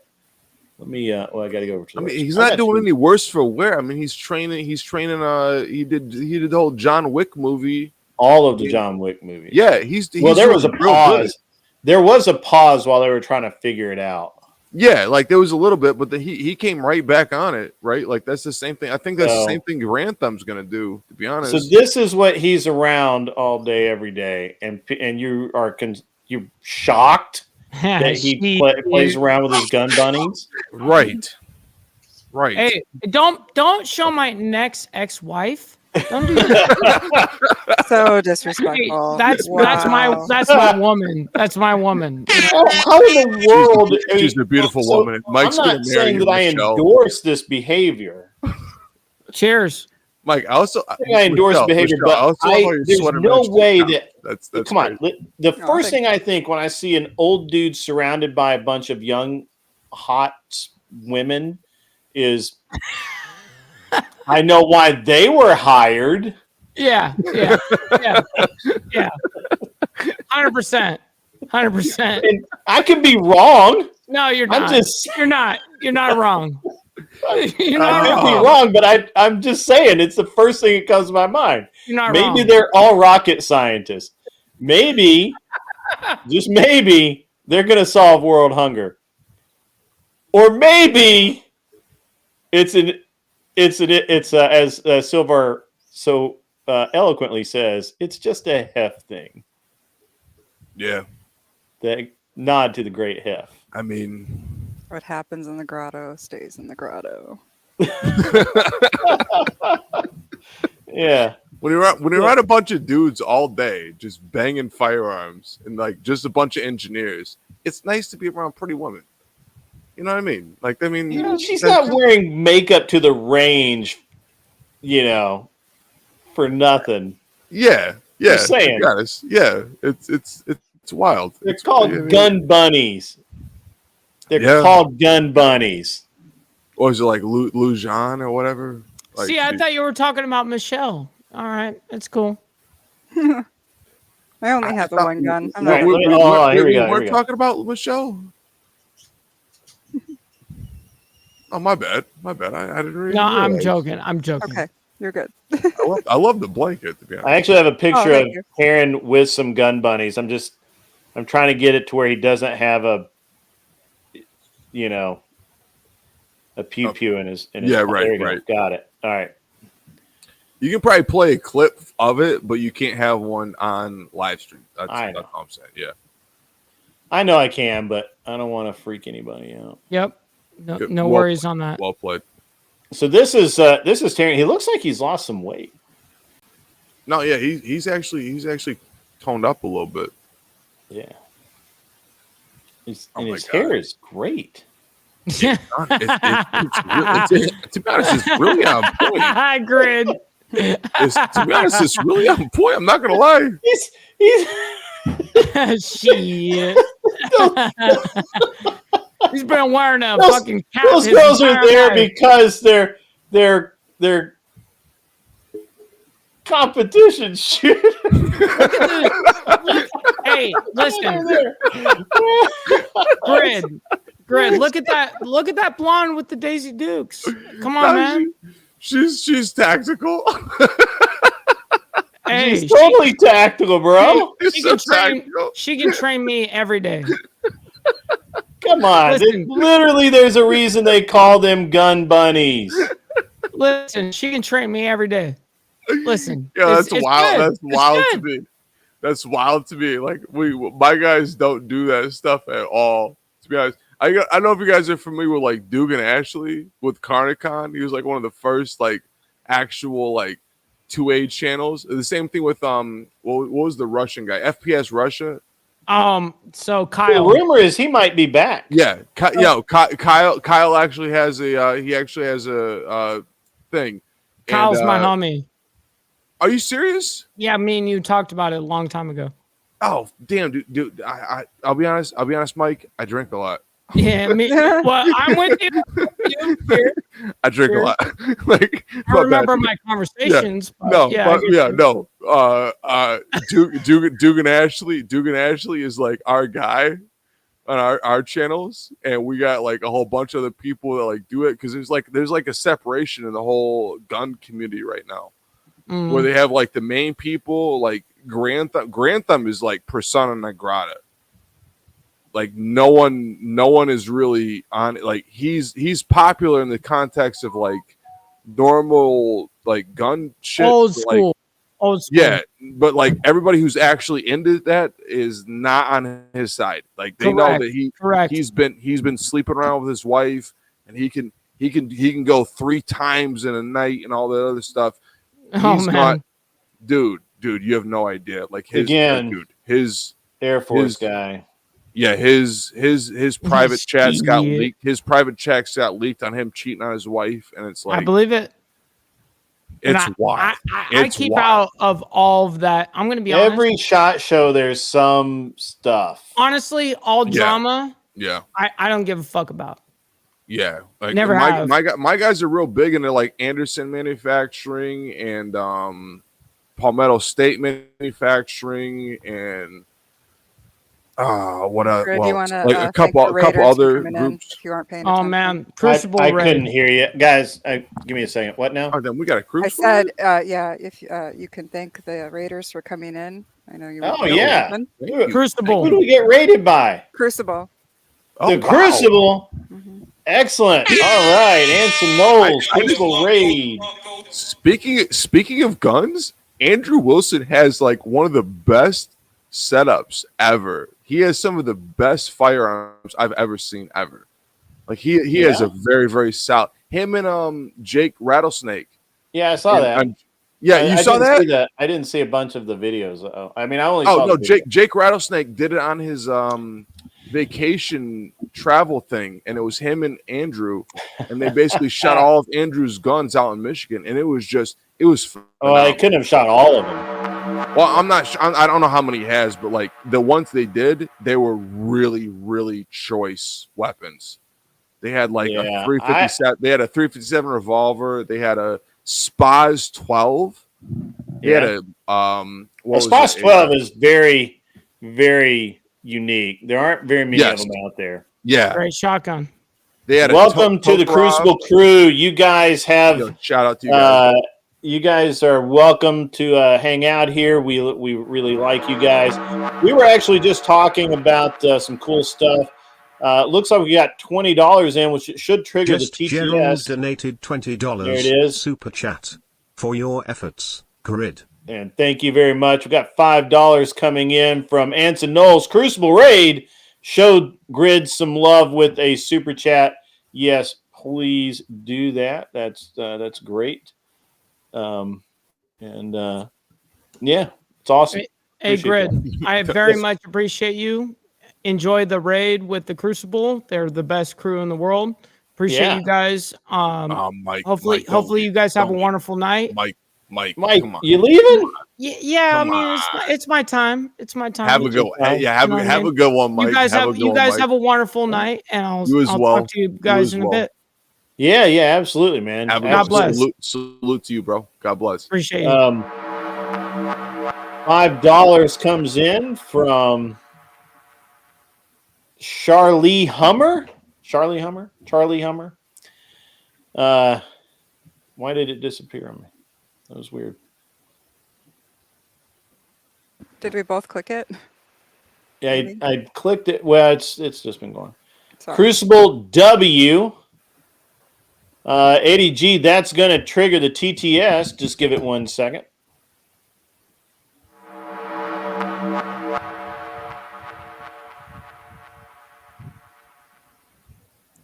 Eddie G donated $19.99 super chat from the Crucible. Awesome. Thank you very much, guys. Really appreciate all these super chats as you come in. Joseph Newton sending in $9.99 for the Grift. That may trigger the TTS. It may not. Oh, very nice. I'm still working on getting the TTS to drop down from $10. It really wants to be $10. So yeah, that one penny really screws you. That one penny, man. It really wants that. Yeah. Yeah, guys. So welcome to all the Crucible crew. We have been talking a lot of different things tonight. Business. We've been talking. We're just talking about some degeneracy in the firearms community. It's really boring, so you guys don't want to hear anything about that. It's just degeneracy. They might. Kissy Cat donates $10. Oh, welcome, Crucible. What a sweetheart. TTS from Just Gerald will come in. Kasama donates $2 for the crystals. Need crystals for the lefties. Yes, we do. Yes, we do. I actually have a song called Crystals that I play in my in the beginning of the show. One of my new favorite. TTS, you say? I'd never abuse that. That should be triggering right now. If not, I will re-trigger it. Wait, what's the poem? Sometimes you play Grid One. The poem? Yeah, it's I'm losing it right now. It's the If? Yeah, If by Rudyard Kipling, right? Yeah, it's one of my favorites, man. It's so it's good. A great it's one. So good. I'm gonna have to re-trigger this TTS. Michelle looks like a half abort. She's just really, Michelle's very comfy. That's funny. Her shirt matches her. Who said that? Come on, guys. What are you talking about? A half abort is like wild. Like, oh, that's all great. right. So let's re-trigger. That should re-trigger now. Here it is. Let's go. Yay. I do love when they Scatso donated $10. Make it say Super crazy chat. things. I think welcome, Crucible. Same. Yeah, it makes me happy.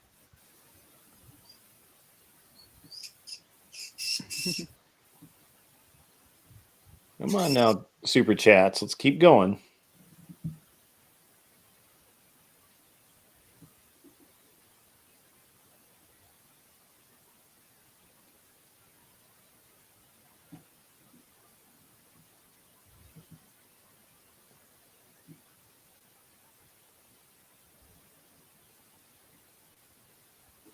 It's got to wait till that one goes away. That's why.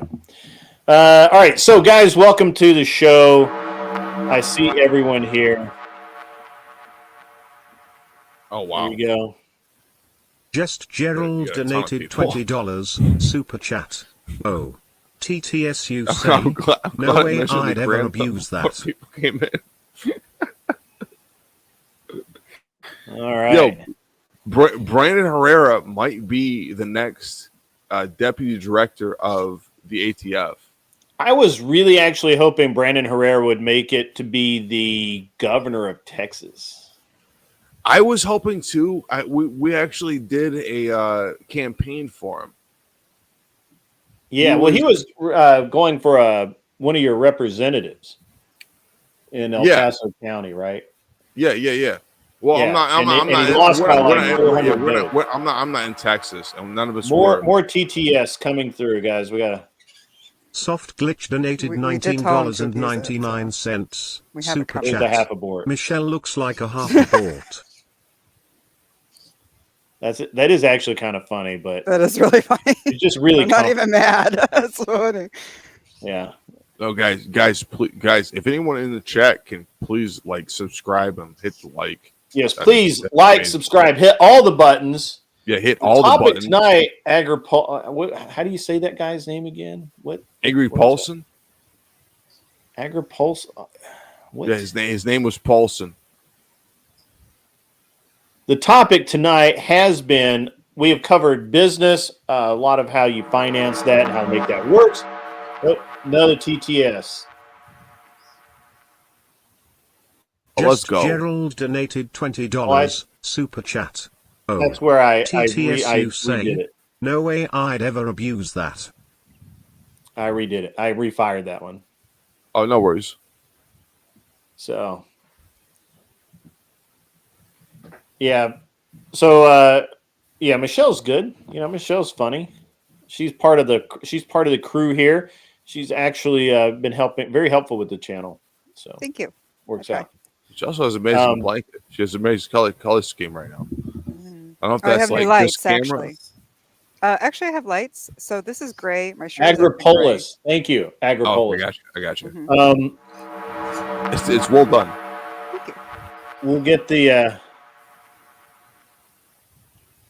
Just Dude, half a Gerald board is donated fucking $20. wild. Like, I've been Super about that for chat. days. Oh, That might be a new TTSU say, insult. I no used way to- I'd ever abuse Right, that. so Okay. we can was saying good night, but what is the topic? Thanks for pronouncing it correctly. I like to be precise, and it does matter to say people's names correctly. So I like it when people will take the time to clarify. So the topic has been business. We start out with that. Then we moved into some degeneracy surrounding the SHOT Show, which was just a week or two ago, and specifically some old degeneracy. All right, another TTS coming in, so I'll be quiet for one moment. Well, I want to say old, but like it's been kind of recent. Staxo donated $10. The idea of like what we found out about okay, certain Gerald, people. The TTS likes Yeah, the views. Yeah, I don't want to harp on that, but yeah, no, you can. You spoke over the TTS. When the TTS Gotcha. pops up, you can't hear it, but the chat can. I bet. Yeah, that's all right. Yeah. So, do we have another one? I think we have one more after that.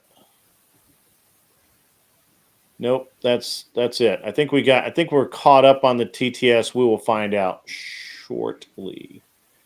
All right. So, Vengeful Truthers in the house. I see that. Yeah. Michelle is in the Discord.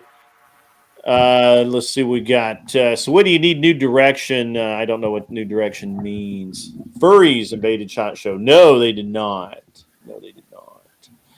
We have a Furby that invades chats occasionally, but I don't believe the Furby will make it here tonight. The Furby's been banned just about everywhere now, I think. The Furby is, I know that the Furby thinks it's banned here. I never actually ban anybody. We'll just time me out for the night. Well, there's what's that? There are Furbies in the SHOT Show. I'm not gonna lie. Yeah, I don't know, but it soft glitch. The Furby is a transmission person, transaxle, whatever. That has that uses an avatar that looks like a Furby. About a week ago, our beloved Anson Knowles triggered the Furby to the point where it basically broke TOS, and we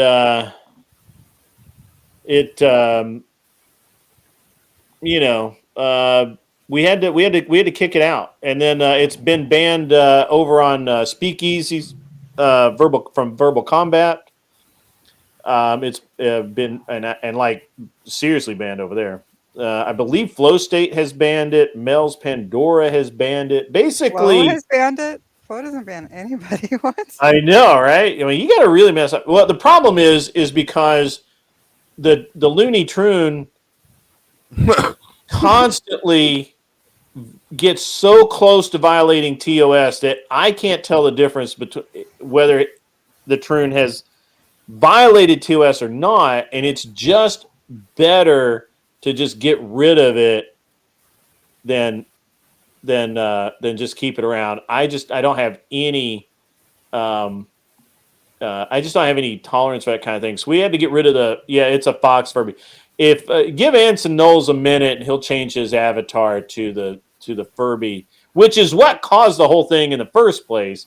Is the Furby was lost its fucking marbles over the something super like stupid, which was literally just an avatar.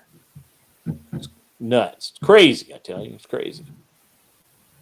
Wow. Yeah, Mel doesn't ban people, but I believe Mel has banned the Furby. I'm really not really not sure about that. Jess Jarrow comes in with another TTS. Just Gerald donated $10 super chat. Did someone order an assortment of chocolates? Ox. I'm terrible with these foreign names. Ox Cat XO? Do you want me to read this one? Oh no, it TTS. It reads itself. It's text to speech. You can't hear it, but the chat can. Anything over $10. So just as a kind of a point of fact, it's Kissy Cat because the OX and the XO, I refuse to pronounce that nonsense. It's just, if she wants kissy noises, we'll call her Kissy Cat. Hey, it's Moxie Wits out in the house tonight. Good to see you, Moxie. Actually, was hoping you'd jump up on the panel here, but it's okay if you don't. Yeah, if anybody Agrippose, wants to, we're thank you. You're welcome. You're welcome, by the way, for all that I've done. I don't actually get to go on whatever much anymore, or Crucible, but when I do, I enjoy crushing worldviews. That's what I do. A Helping Hound. What happened with Furby? The Furby got so close to TOS I could not tell the difference whether it was TOS or not, and the Furby had to be timed out. The Furby was only timed out here for, what was it, Michelle? Like 8 hours or 10 hours or something like that. Whatever. The maximum amount. The Furby got the maximum amount, and but it's not banned. The Furby is technically not banned.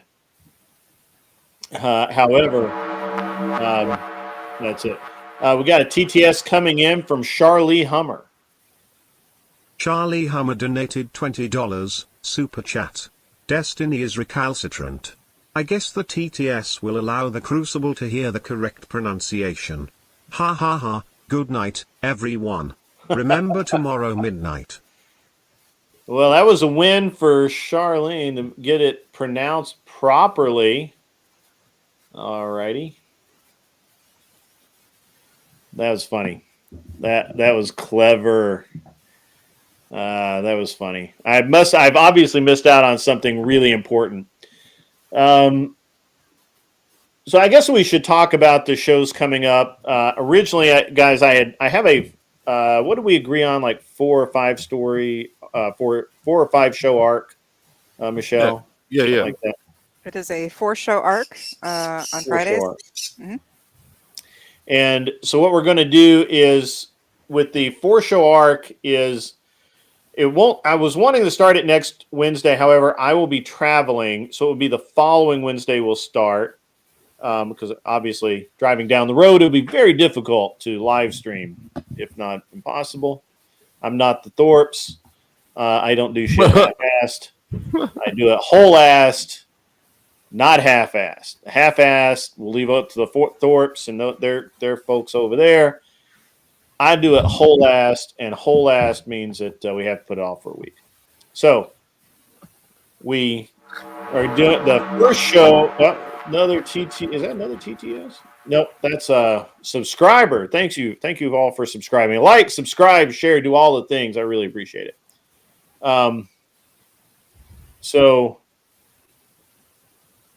Yep, okay. I got that. So anyway, guys, we're doing the story arc is going to be basically the first one, which will not be this next Wednesday, but the following Wednesday. That story arc is about. Well, hold on. I will read it exactly. I don't want to get it wrong. I did. It is mine. It is mine.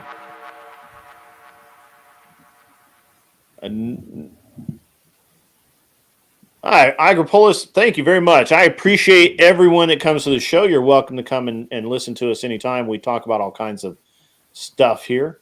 Sometimes it's even cool stuff. So, but let's go. Yeah. All right. The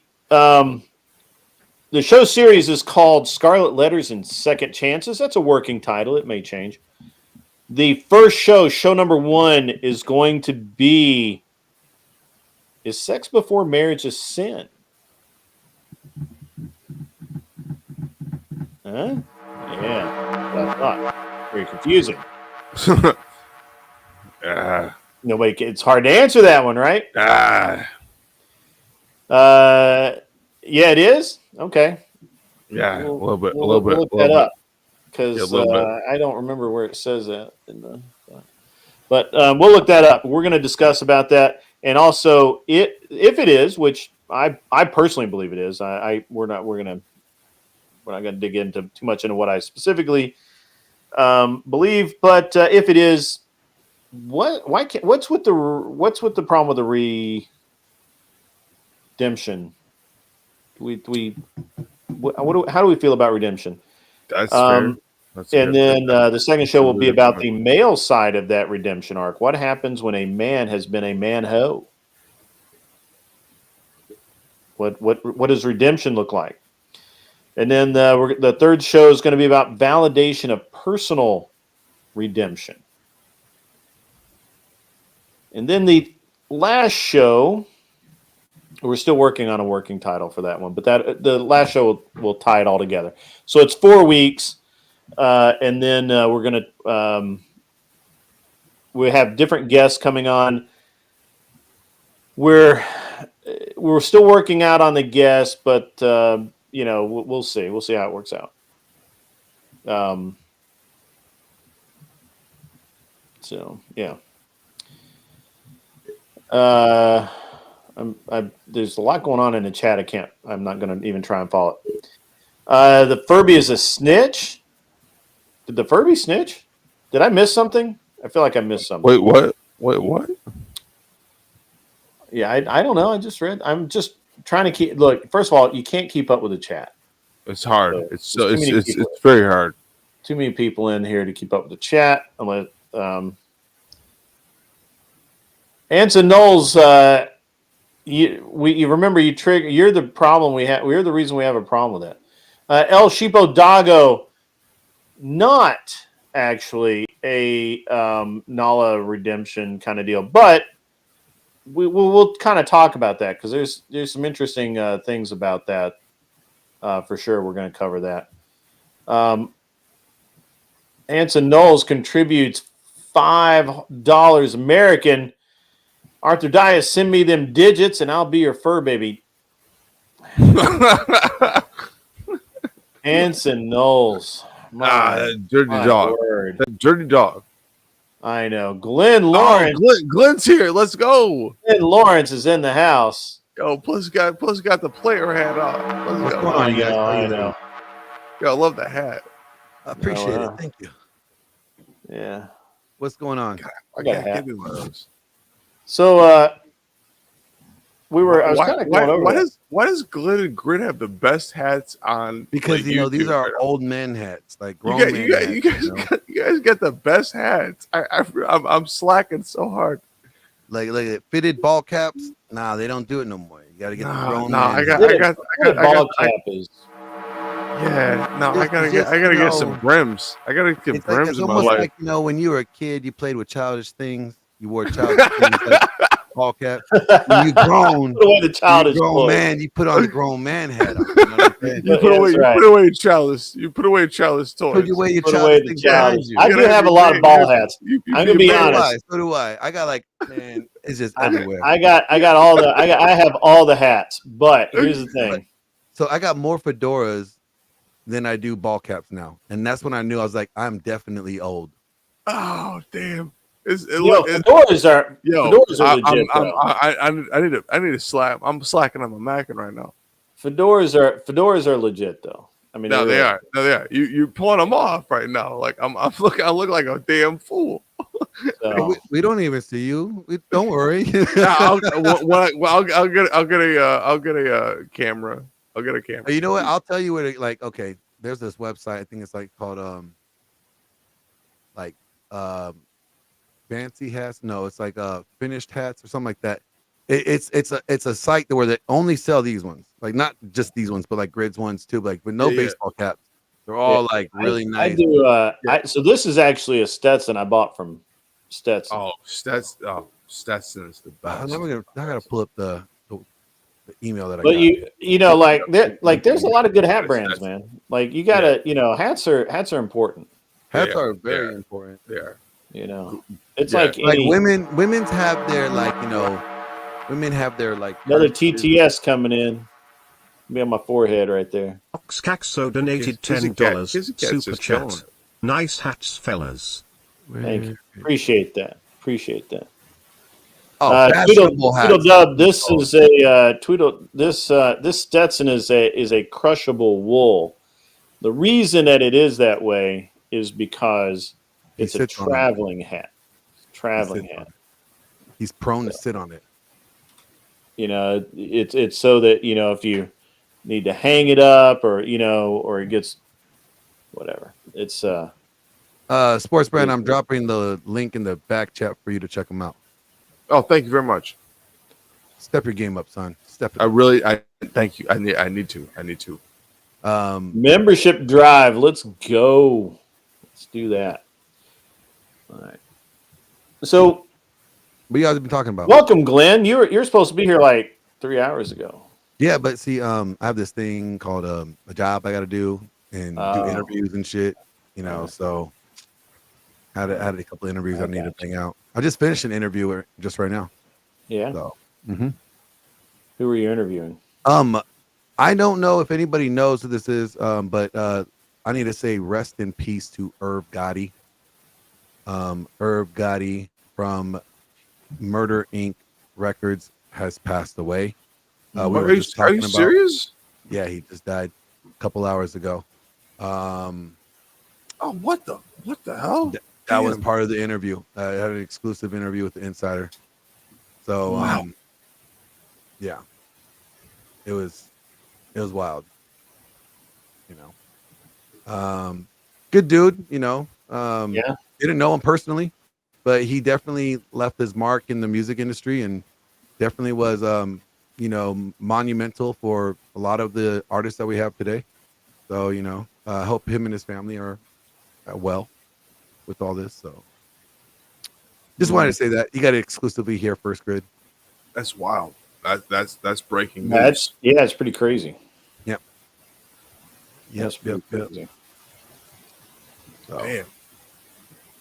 Yeah. But anyways, don't want to damper the mood. No. He's a lady. That's cool, man. It's murder. I shouldn't laugh, but that's funny. At least Ja Rule's still alive. Yeah. Where's Ja? He's hiding from pity. He's hiding from pity. No, he's gonna get brought up in case on May 5th. So, what y'all talk about? Well, we've been talking about money. We talked about business, how you buy a business, that process, what that needs to look like. We talked about we actually talked about some we had actually talked about some degeneracy in the gun world with Taryn Butler. You guys you probably missed this a year ago. Well, back in 2019, Taryn Butler and Jade. Well, we were all pretty familiar with that. It's the main thing was Grantham. The Grantham. Yeah, that was the big thing. Yeah, which I hadn't really paid much attention. I don't actually pay much attention to Grantham. Really? I don't. I mean, I used to actually kind of really pay attention. Oh yeah, no. He once those leaked chats dropped. I mean, it's the same level of Destiny really. Like in the same, it's the same sphere of people basically being disillusioned of who he is really. That was real big. Yeah, we did talk about Gaza. We did talk about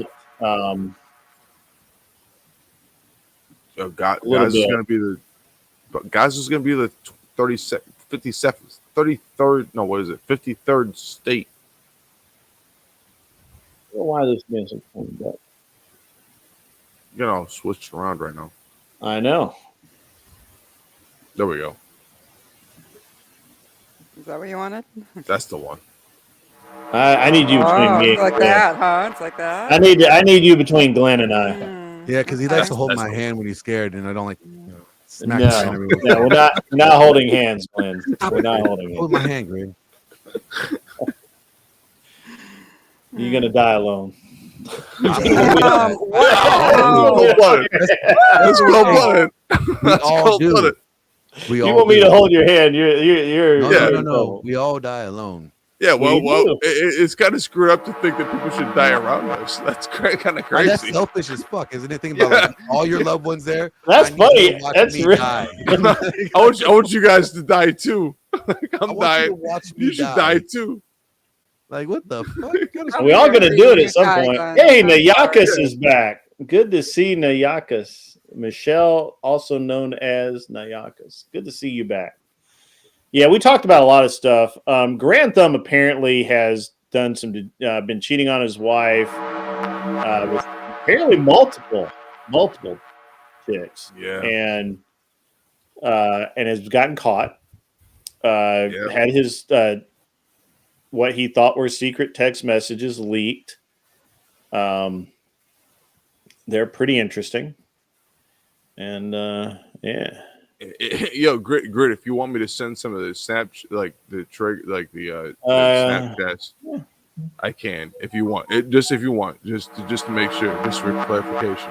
What Snapchat? There's Snapchat. What's going on with Snap? No, there's clips of private texts. Oh, okay. Well, I don't need to be know. If it has nothing to do with me, I don't. Glenn, are you familiar with the grid? Are you familiar with Grand Thumb? Gleason is this? Hold on. Is that you? Who? What the fuck is Casper? Angry Casper, is that you? It doesn't matter. You're gonna get a timeout. I'm timing you out. Is he? Why do y'all think he's good? He's good or whatever. Yeah, Casper's a good guy. Is it Angry Casper? I don't know if it is. Yeah, I don't think that is. Oh, why are you calling people bitch and shit? That's just calling the host a bitch. I am the only me bitch. That's bold choice. That's horrible grammar. That's a bold move, Cotton. See how who said anything about being sexy? That's what I want. That's all I want. Well, I brought sexy back. Somebody else let it go. I mean, I'm just wondering, like, where did he get off? Like, why y'all think you're sexy or whatever? Like, who said that? I don't know. Who? Because we got a little bit of swag, more swag than you. He's jealous of the hats, man. Oh, that could be. That would make perfect sense. Yeah, Angry Casper is awesome most of the time. Lately he's been kind of a, he's been interesting. He is no different than what he always is. Anyway, name describes him the best. Yeah, so we got rid of the troll. No trolls. No worries. Glazing. I Glazing. cannot wait. Funny. Actually, no, you need to tell Glenn about that. About the glazing. Oh yeah, Glenn knows I'm buying a glazing. I can't wait to clip you saying things about your glazing. Oh yeah. I already know going to be he's trying to amazing. glazing the company. I want to He's know gonna all be about the glazing over glazing everything. machine. He'll be like, oh man, I'm just glazing over this. There's no glazing machine. Glazing just means glass. Yeah, okay. Yeah, glazing just means a Stop whole ruining my fun. Sorry? Stop ruining my fun. It means A a lot of whole things different are thing about in the glazing. streets, Grid. You own a glazing business? Damn. Like, that's You like the live in whole different streets. Well, It's yeah, you live true. on dirt roads. I This is have true. like concrete, I don't live on a dirt road, but I know where the dirt roads are. Well, good. Anyway, yeah.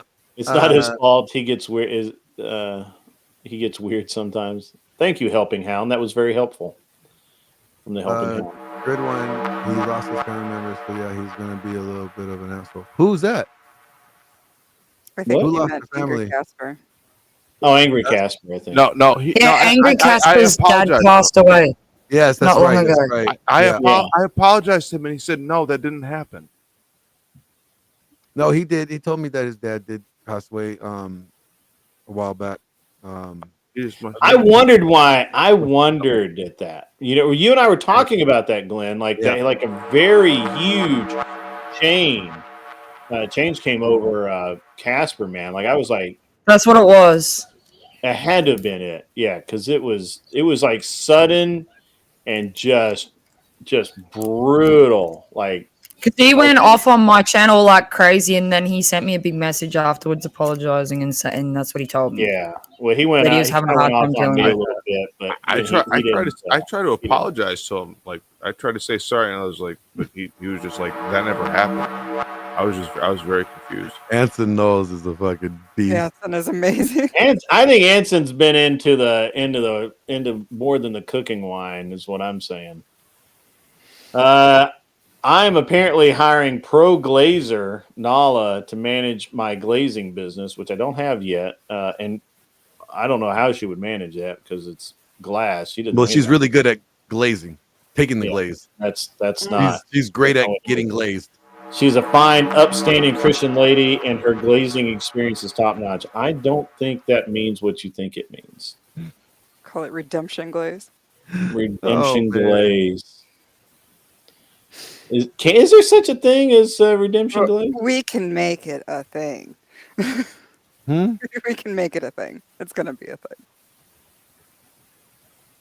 thing. Redemption glaze.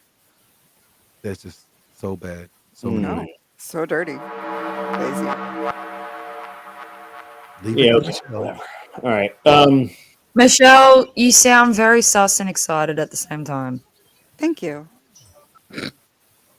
Yeah, that wasn't an insult. Just an observation. I'm sitting on pins and needles waiting for mom's surgery, knowing it may be goodbye for a while. I appreciate it when I can find people to laugh at how crazy this place is. Absolutely. I mean, if I didn't laugh, I'd cry. You know. Face glazing.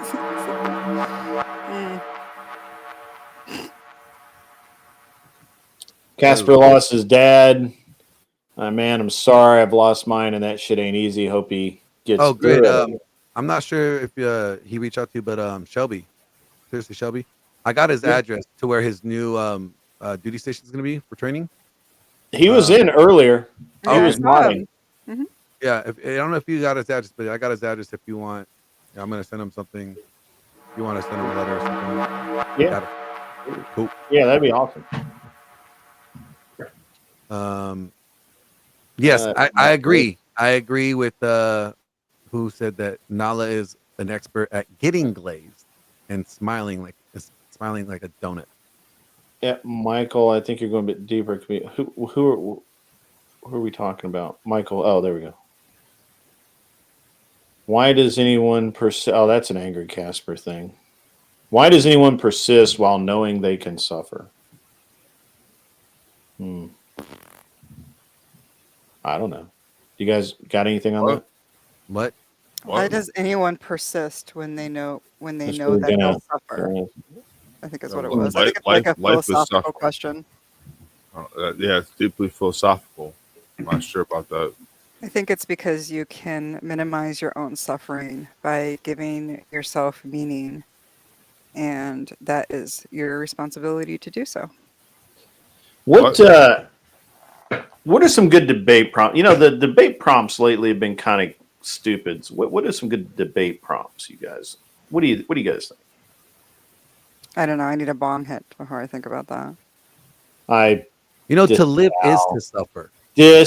What was that? What was that suffering comment you said, Michelle? Oh, I said the point Our is car, that we can. good to see you, buddy. Good to see you, man. I'm glad to see you. He was in here the other day. I like that guy. He was the guy who was trying to get the other Mexican guy who wanted to debate me over what he never said, and then he was like, "But our car is cool." He worked out pretty good, but the other dude was jacked. Like I don't know what that guy was on. It was really funny though. It's really hilarious. I've had fun lately. If anyone knew the extent they could suffer, they wouldn't want to, go on. That's not true. I suffer every day. You have to suffer for your art. You suffer for your family. You suffer for your culture. I can't think of anything good in life that you don't suffer for. Life is suffering. To live is to suffer. Yeah. Facts. Okay. Yeah. I mean, you're going to experience some form of suffering at some point in time. Some may be longer than others. Depends on you.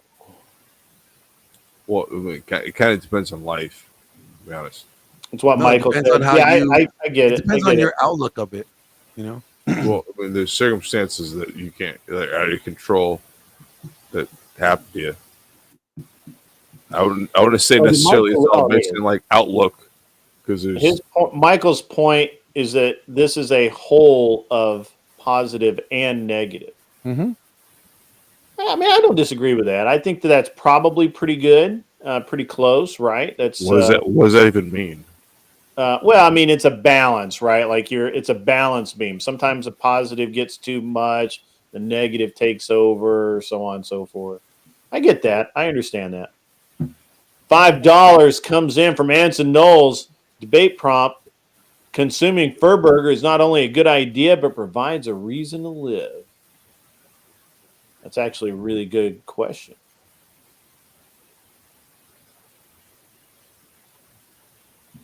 Good sounds like 3PO. Huh? Good. Glenn sounds like 3PO. Has he got his mic messed up or something? No. It wasn't like that. It was, here it is. Glenn sounds like 3PO. I suppose we are made to suffer. Oh, that's funny. To live is to suffer.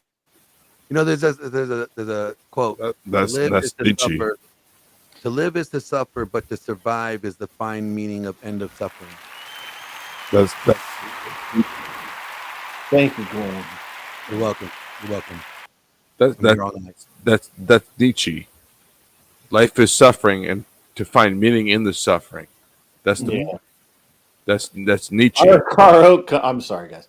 Car Oak debate idea. Do Mexicans need American agencies to suck, or can we do it on our own? We can do it on our own. We're really good at sucking things up. No, Mexicans probably do suck. What did you just say?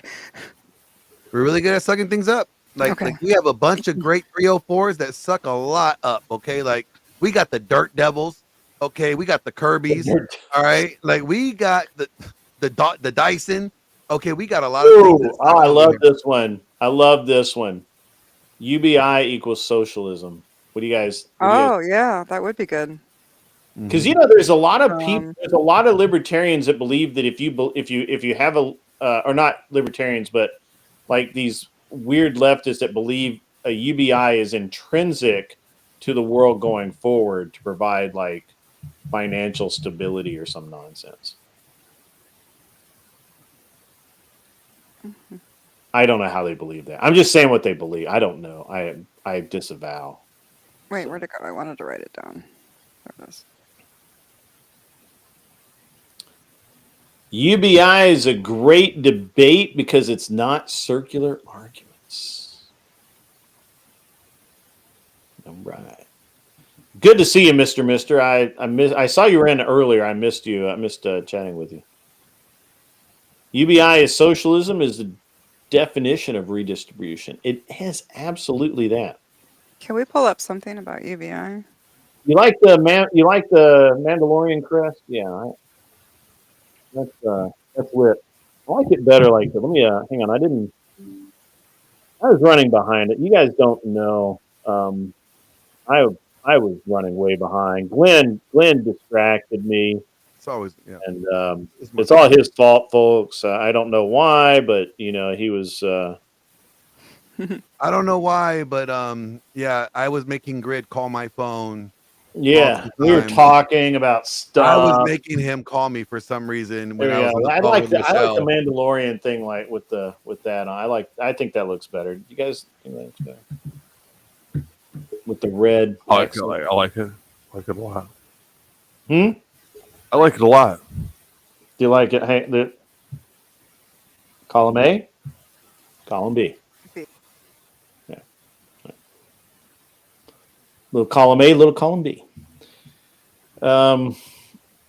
Name the movie Doofy Mom said stop using the vacuum on your dick. I can't. I don't know that one. Is that American Pie 14? No. That was That's a joke because I'm cleaning my room. 10,000. I told you to close the door. Don't come in when I'm vacuuming in my room. Glenn. Was that Scary Movie? Was it Scary Movie? I don't. Could have been. I think it Scary was Movie 3. Helping Hound says. I know it's Scary Movie. Oh, damn. Coming in hot, baby. Hot. Where's this at? Agropolis says UBI equals taxpayers paying freeloaders. You're not wrong. You're not wrong. You are absolutely. I knew it not was wrong. Scary Movie 1.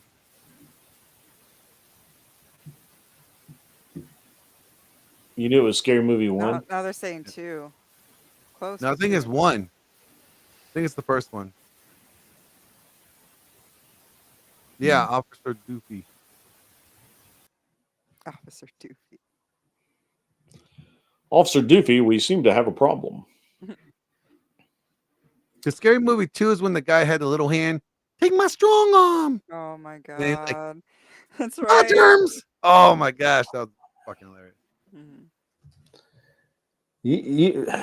I don't even know what to say. Just don't say anything. That's my best bet right there. Did you ever watch Scary Movie, Grid? No, he's too white. He's too white. No, he's right. I've never watched it.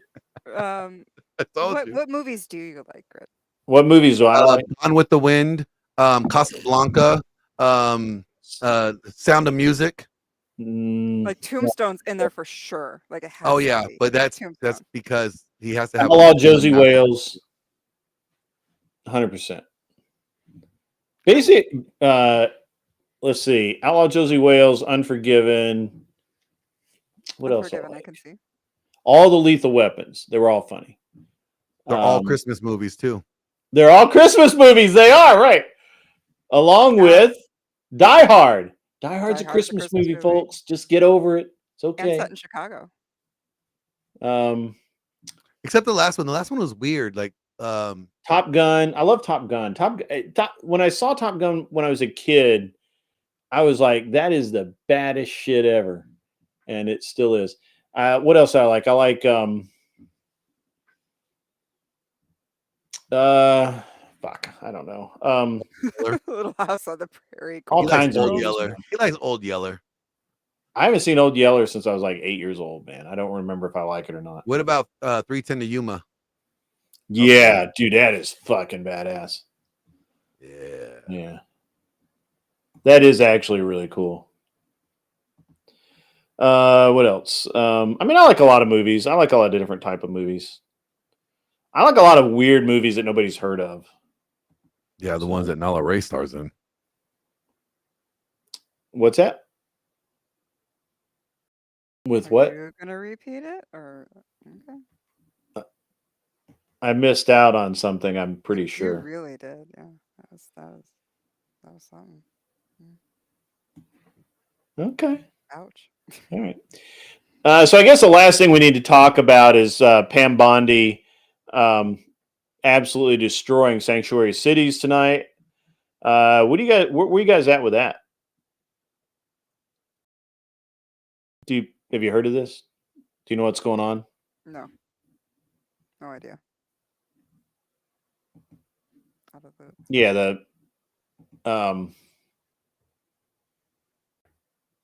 Yeah, there's no I don't know how we can explain it.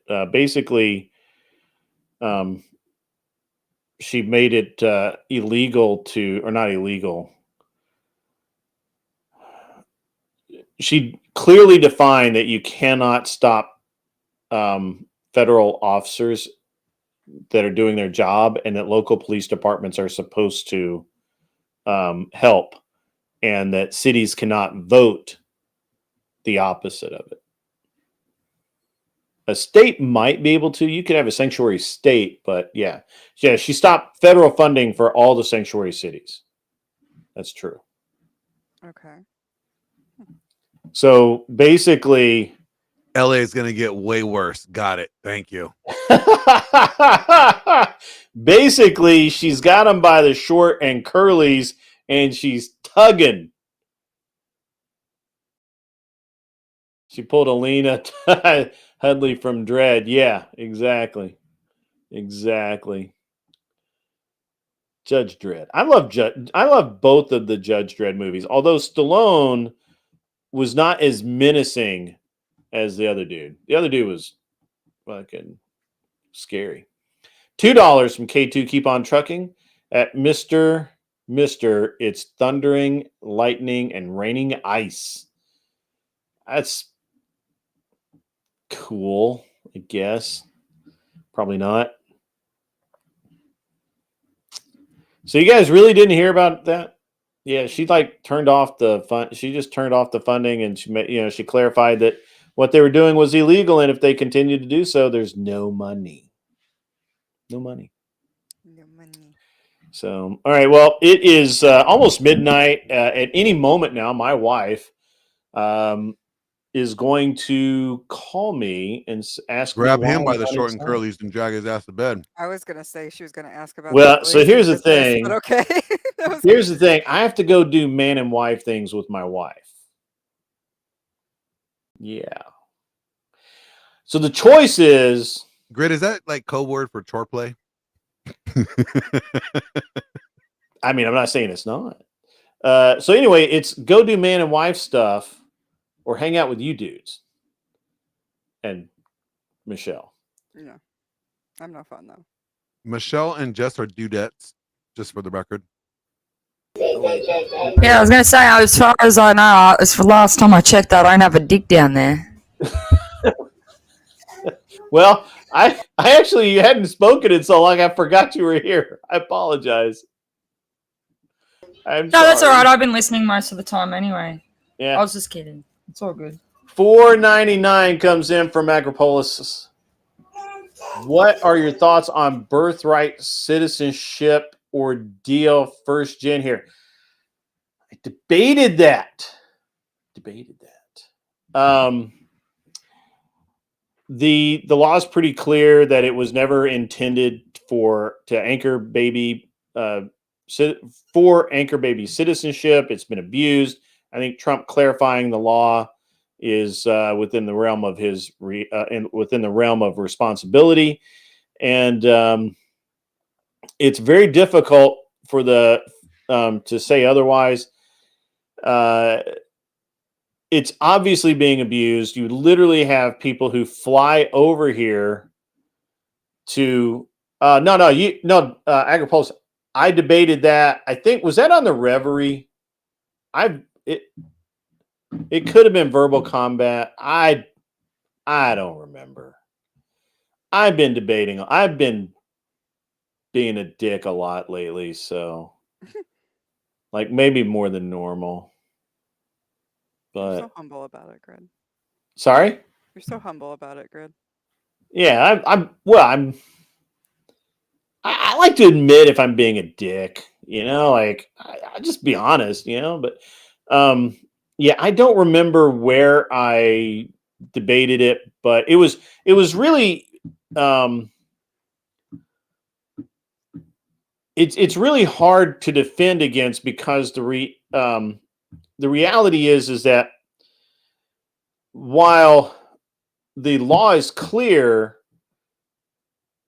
that birthright citizenship goes to people who are born here, the intent is pretty clear that it is for the children of citizens to be born here with clear citizenship, not if you come from another country and you're born here and your parents are not citizens. We've been operating it kind of on a fast and loose system, and it's come home to roost, right? That's what happens when you do that. So fast and loose. How about just loose as hell? Also, yes, it was like looser than the Grand Canyon. I honestly believe you could have driven I can't talk. I believe you could have driven the Grand Canyon through it, actually. Yeah. So, no, I think they should crack down on it. Yeah, absolutely. You know, make these goddamn citizens repopulate the nation rather than, you know, bringing foreign children up in here. Make these American women have to carry babies in their bellies. Shit. Make women pregnant again. Yeah. So the thing is that Mikey Balls, he comes up with this, right? The Constitution does not apply to illegal immigrants. It applies to citizens. You have to be a citizen of the United States. That's one of the reasons why that we can and have in the past put people in prison without a trial. Because why? Because they're not citizens. Now, the leftist liberals, whatever, have expanded the definition of the coverage of the Constitution to non-citizens. I guess that's okay in most cases, but there has to be places where we say, no, we can't just apply it to everyone just because we want to, because it wasn't the original intent. Is Glenn streaming later? I don't know. Maybe. He's probably going to go back to sleep, though. He looks tired. Welcome back, old Joe, by the way. Boss lady. Sorry? No, we have more prep to do. Yeah. Nope. Yeah, no streaming. No streaming, guys. Sorry. I am going to send you guys over to Flo, who's apparently giving away money. I don't know what for. It's probably some kind of weird panel dating show. It sucks for all of you. I'm sorry. Flo giving away money? Apparently, that's the deal today. What? Agropoulos comes back with thank you. We're on the same page. No worries. The original wording has been taken way out of context. Right. And that was my argument in the debate on birthright citizenship. We got into the weeds. It was on the Reverie. That's where it was with the leftist, where I get to watch them spaz, not spurg out. Spurging out, you actually have a point. Spazzing out has nothing really. You're just saying shit. You're saying stuff. So anyway, I get you, Agropoulos. Agropoulos. Sorry. But in the meantime, ladies and gentlemen, I really appreciate every single person who came out to the show tonight. We are going to send you guys over to the great state of Flow. And I normally do a really fancy outro here, but to be honest with you, I'm not gonna. Agropoulos, the Reverie is done by a Twitch streamer named Prime Kais. It's spelled the last part is Cayes. He is a serious leftist, like horrible. What about the empathy? Fresh out. Actually, it's in my other pants. I'll go get it. You guys have a great night, ladies and gentlemen. Again, thank you for coming out and being part of the show. Even if you came over from the Crucible, I still appreciate it because Andrew's awesome and he's a buddy of mine, and I owe him. So you guys coming over just makes me owe him more. Thanks, Greg. To the guests of the show, the panel tonight, even the ones I didn't really talk to, I apologize, Jess. We'll have to do a show where we actually talk sometime. And but in the meantime, don't go away mad. Just go away. You don't have to go home, but you can't stay here and get off my damn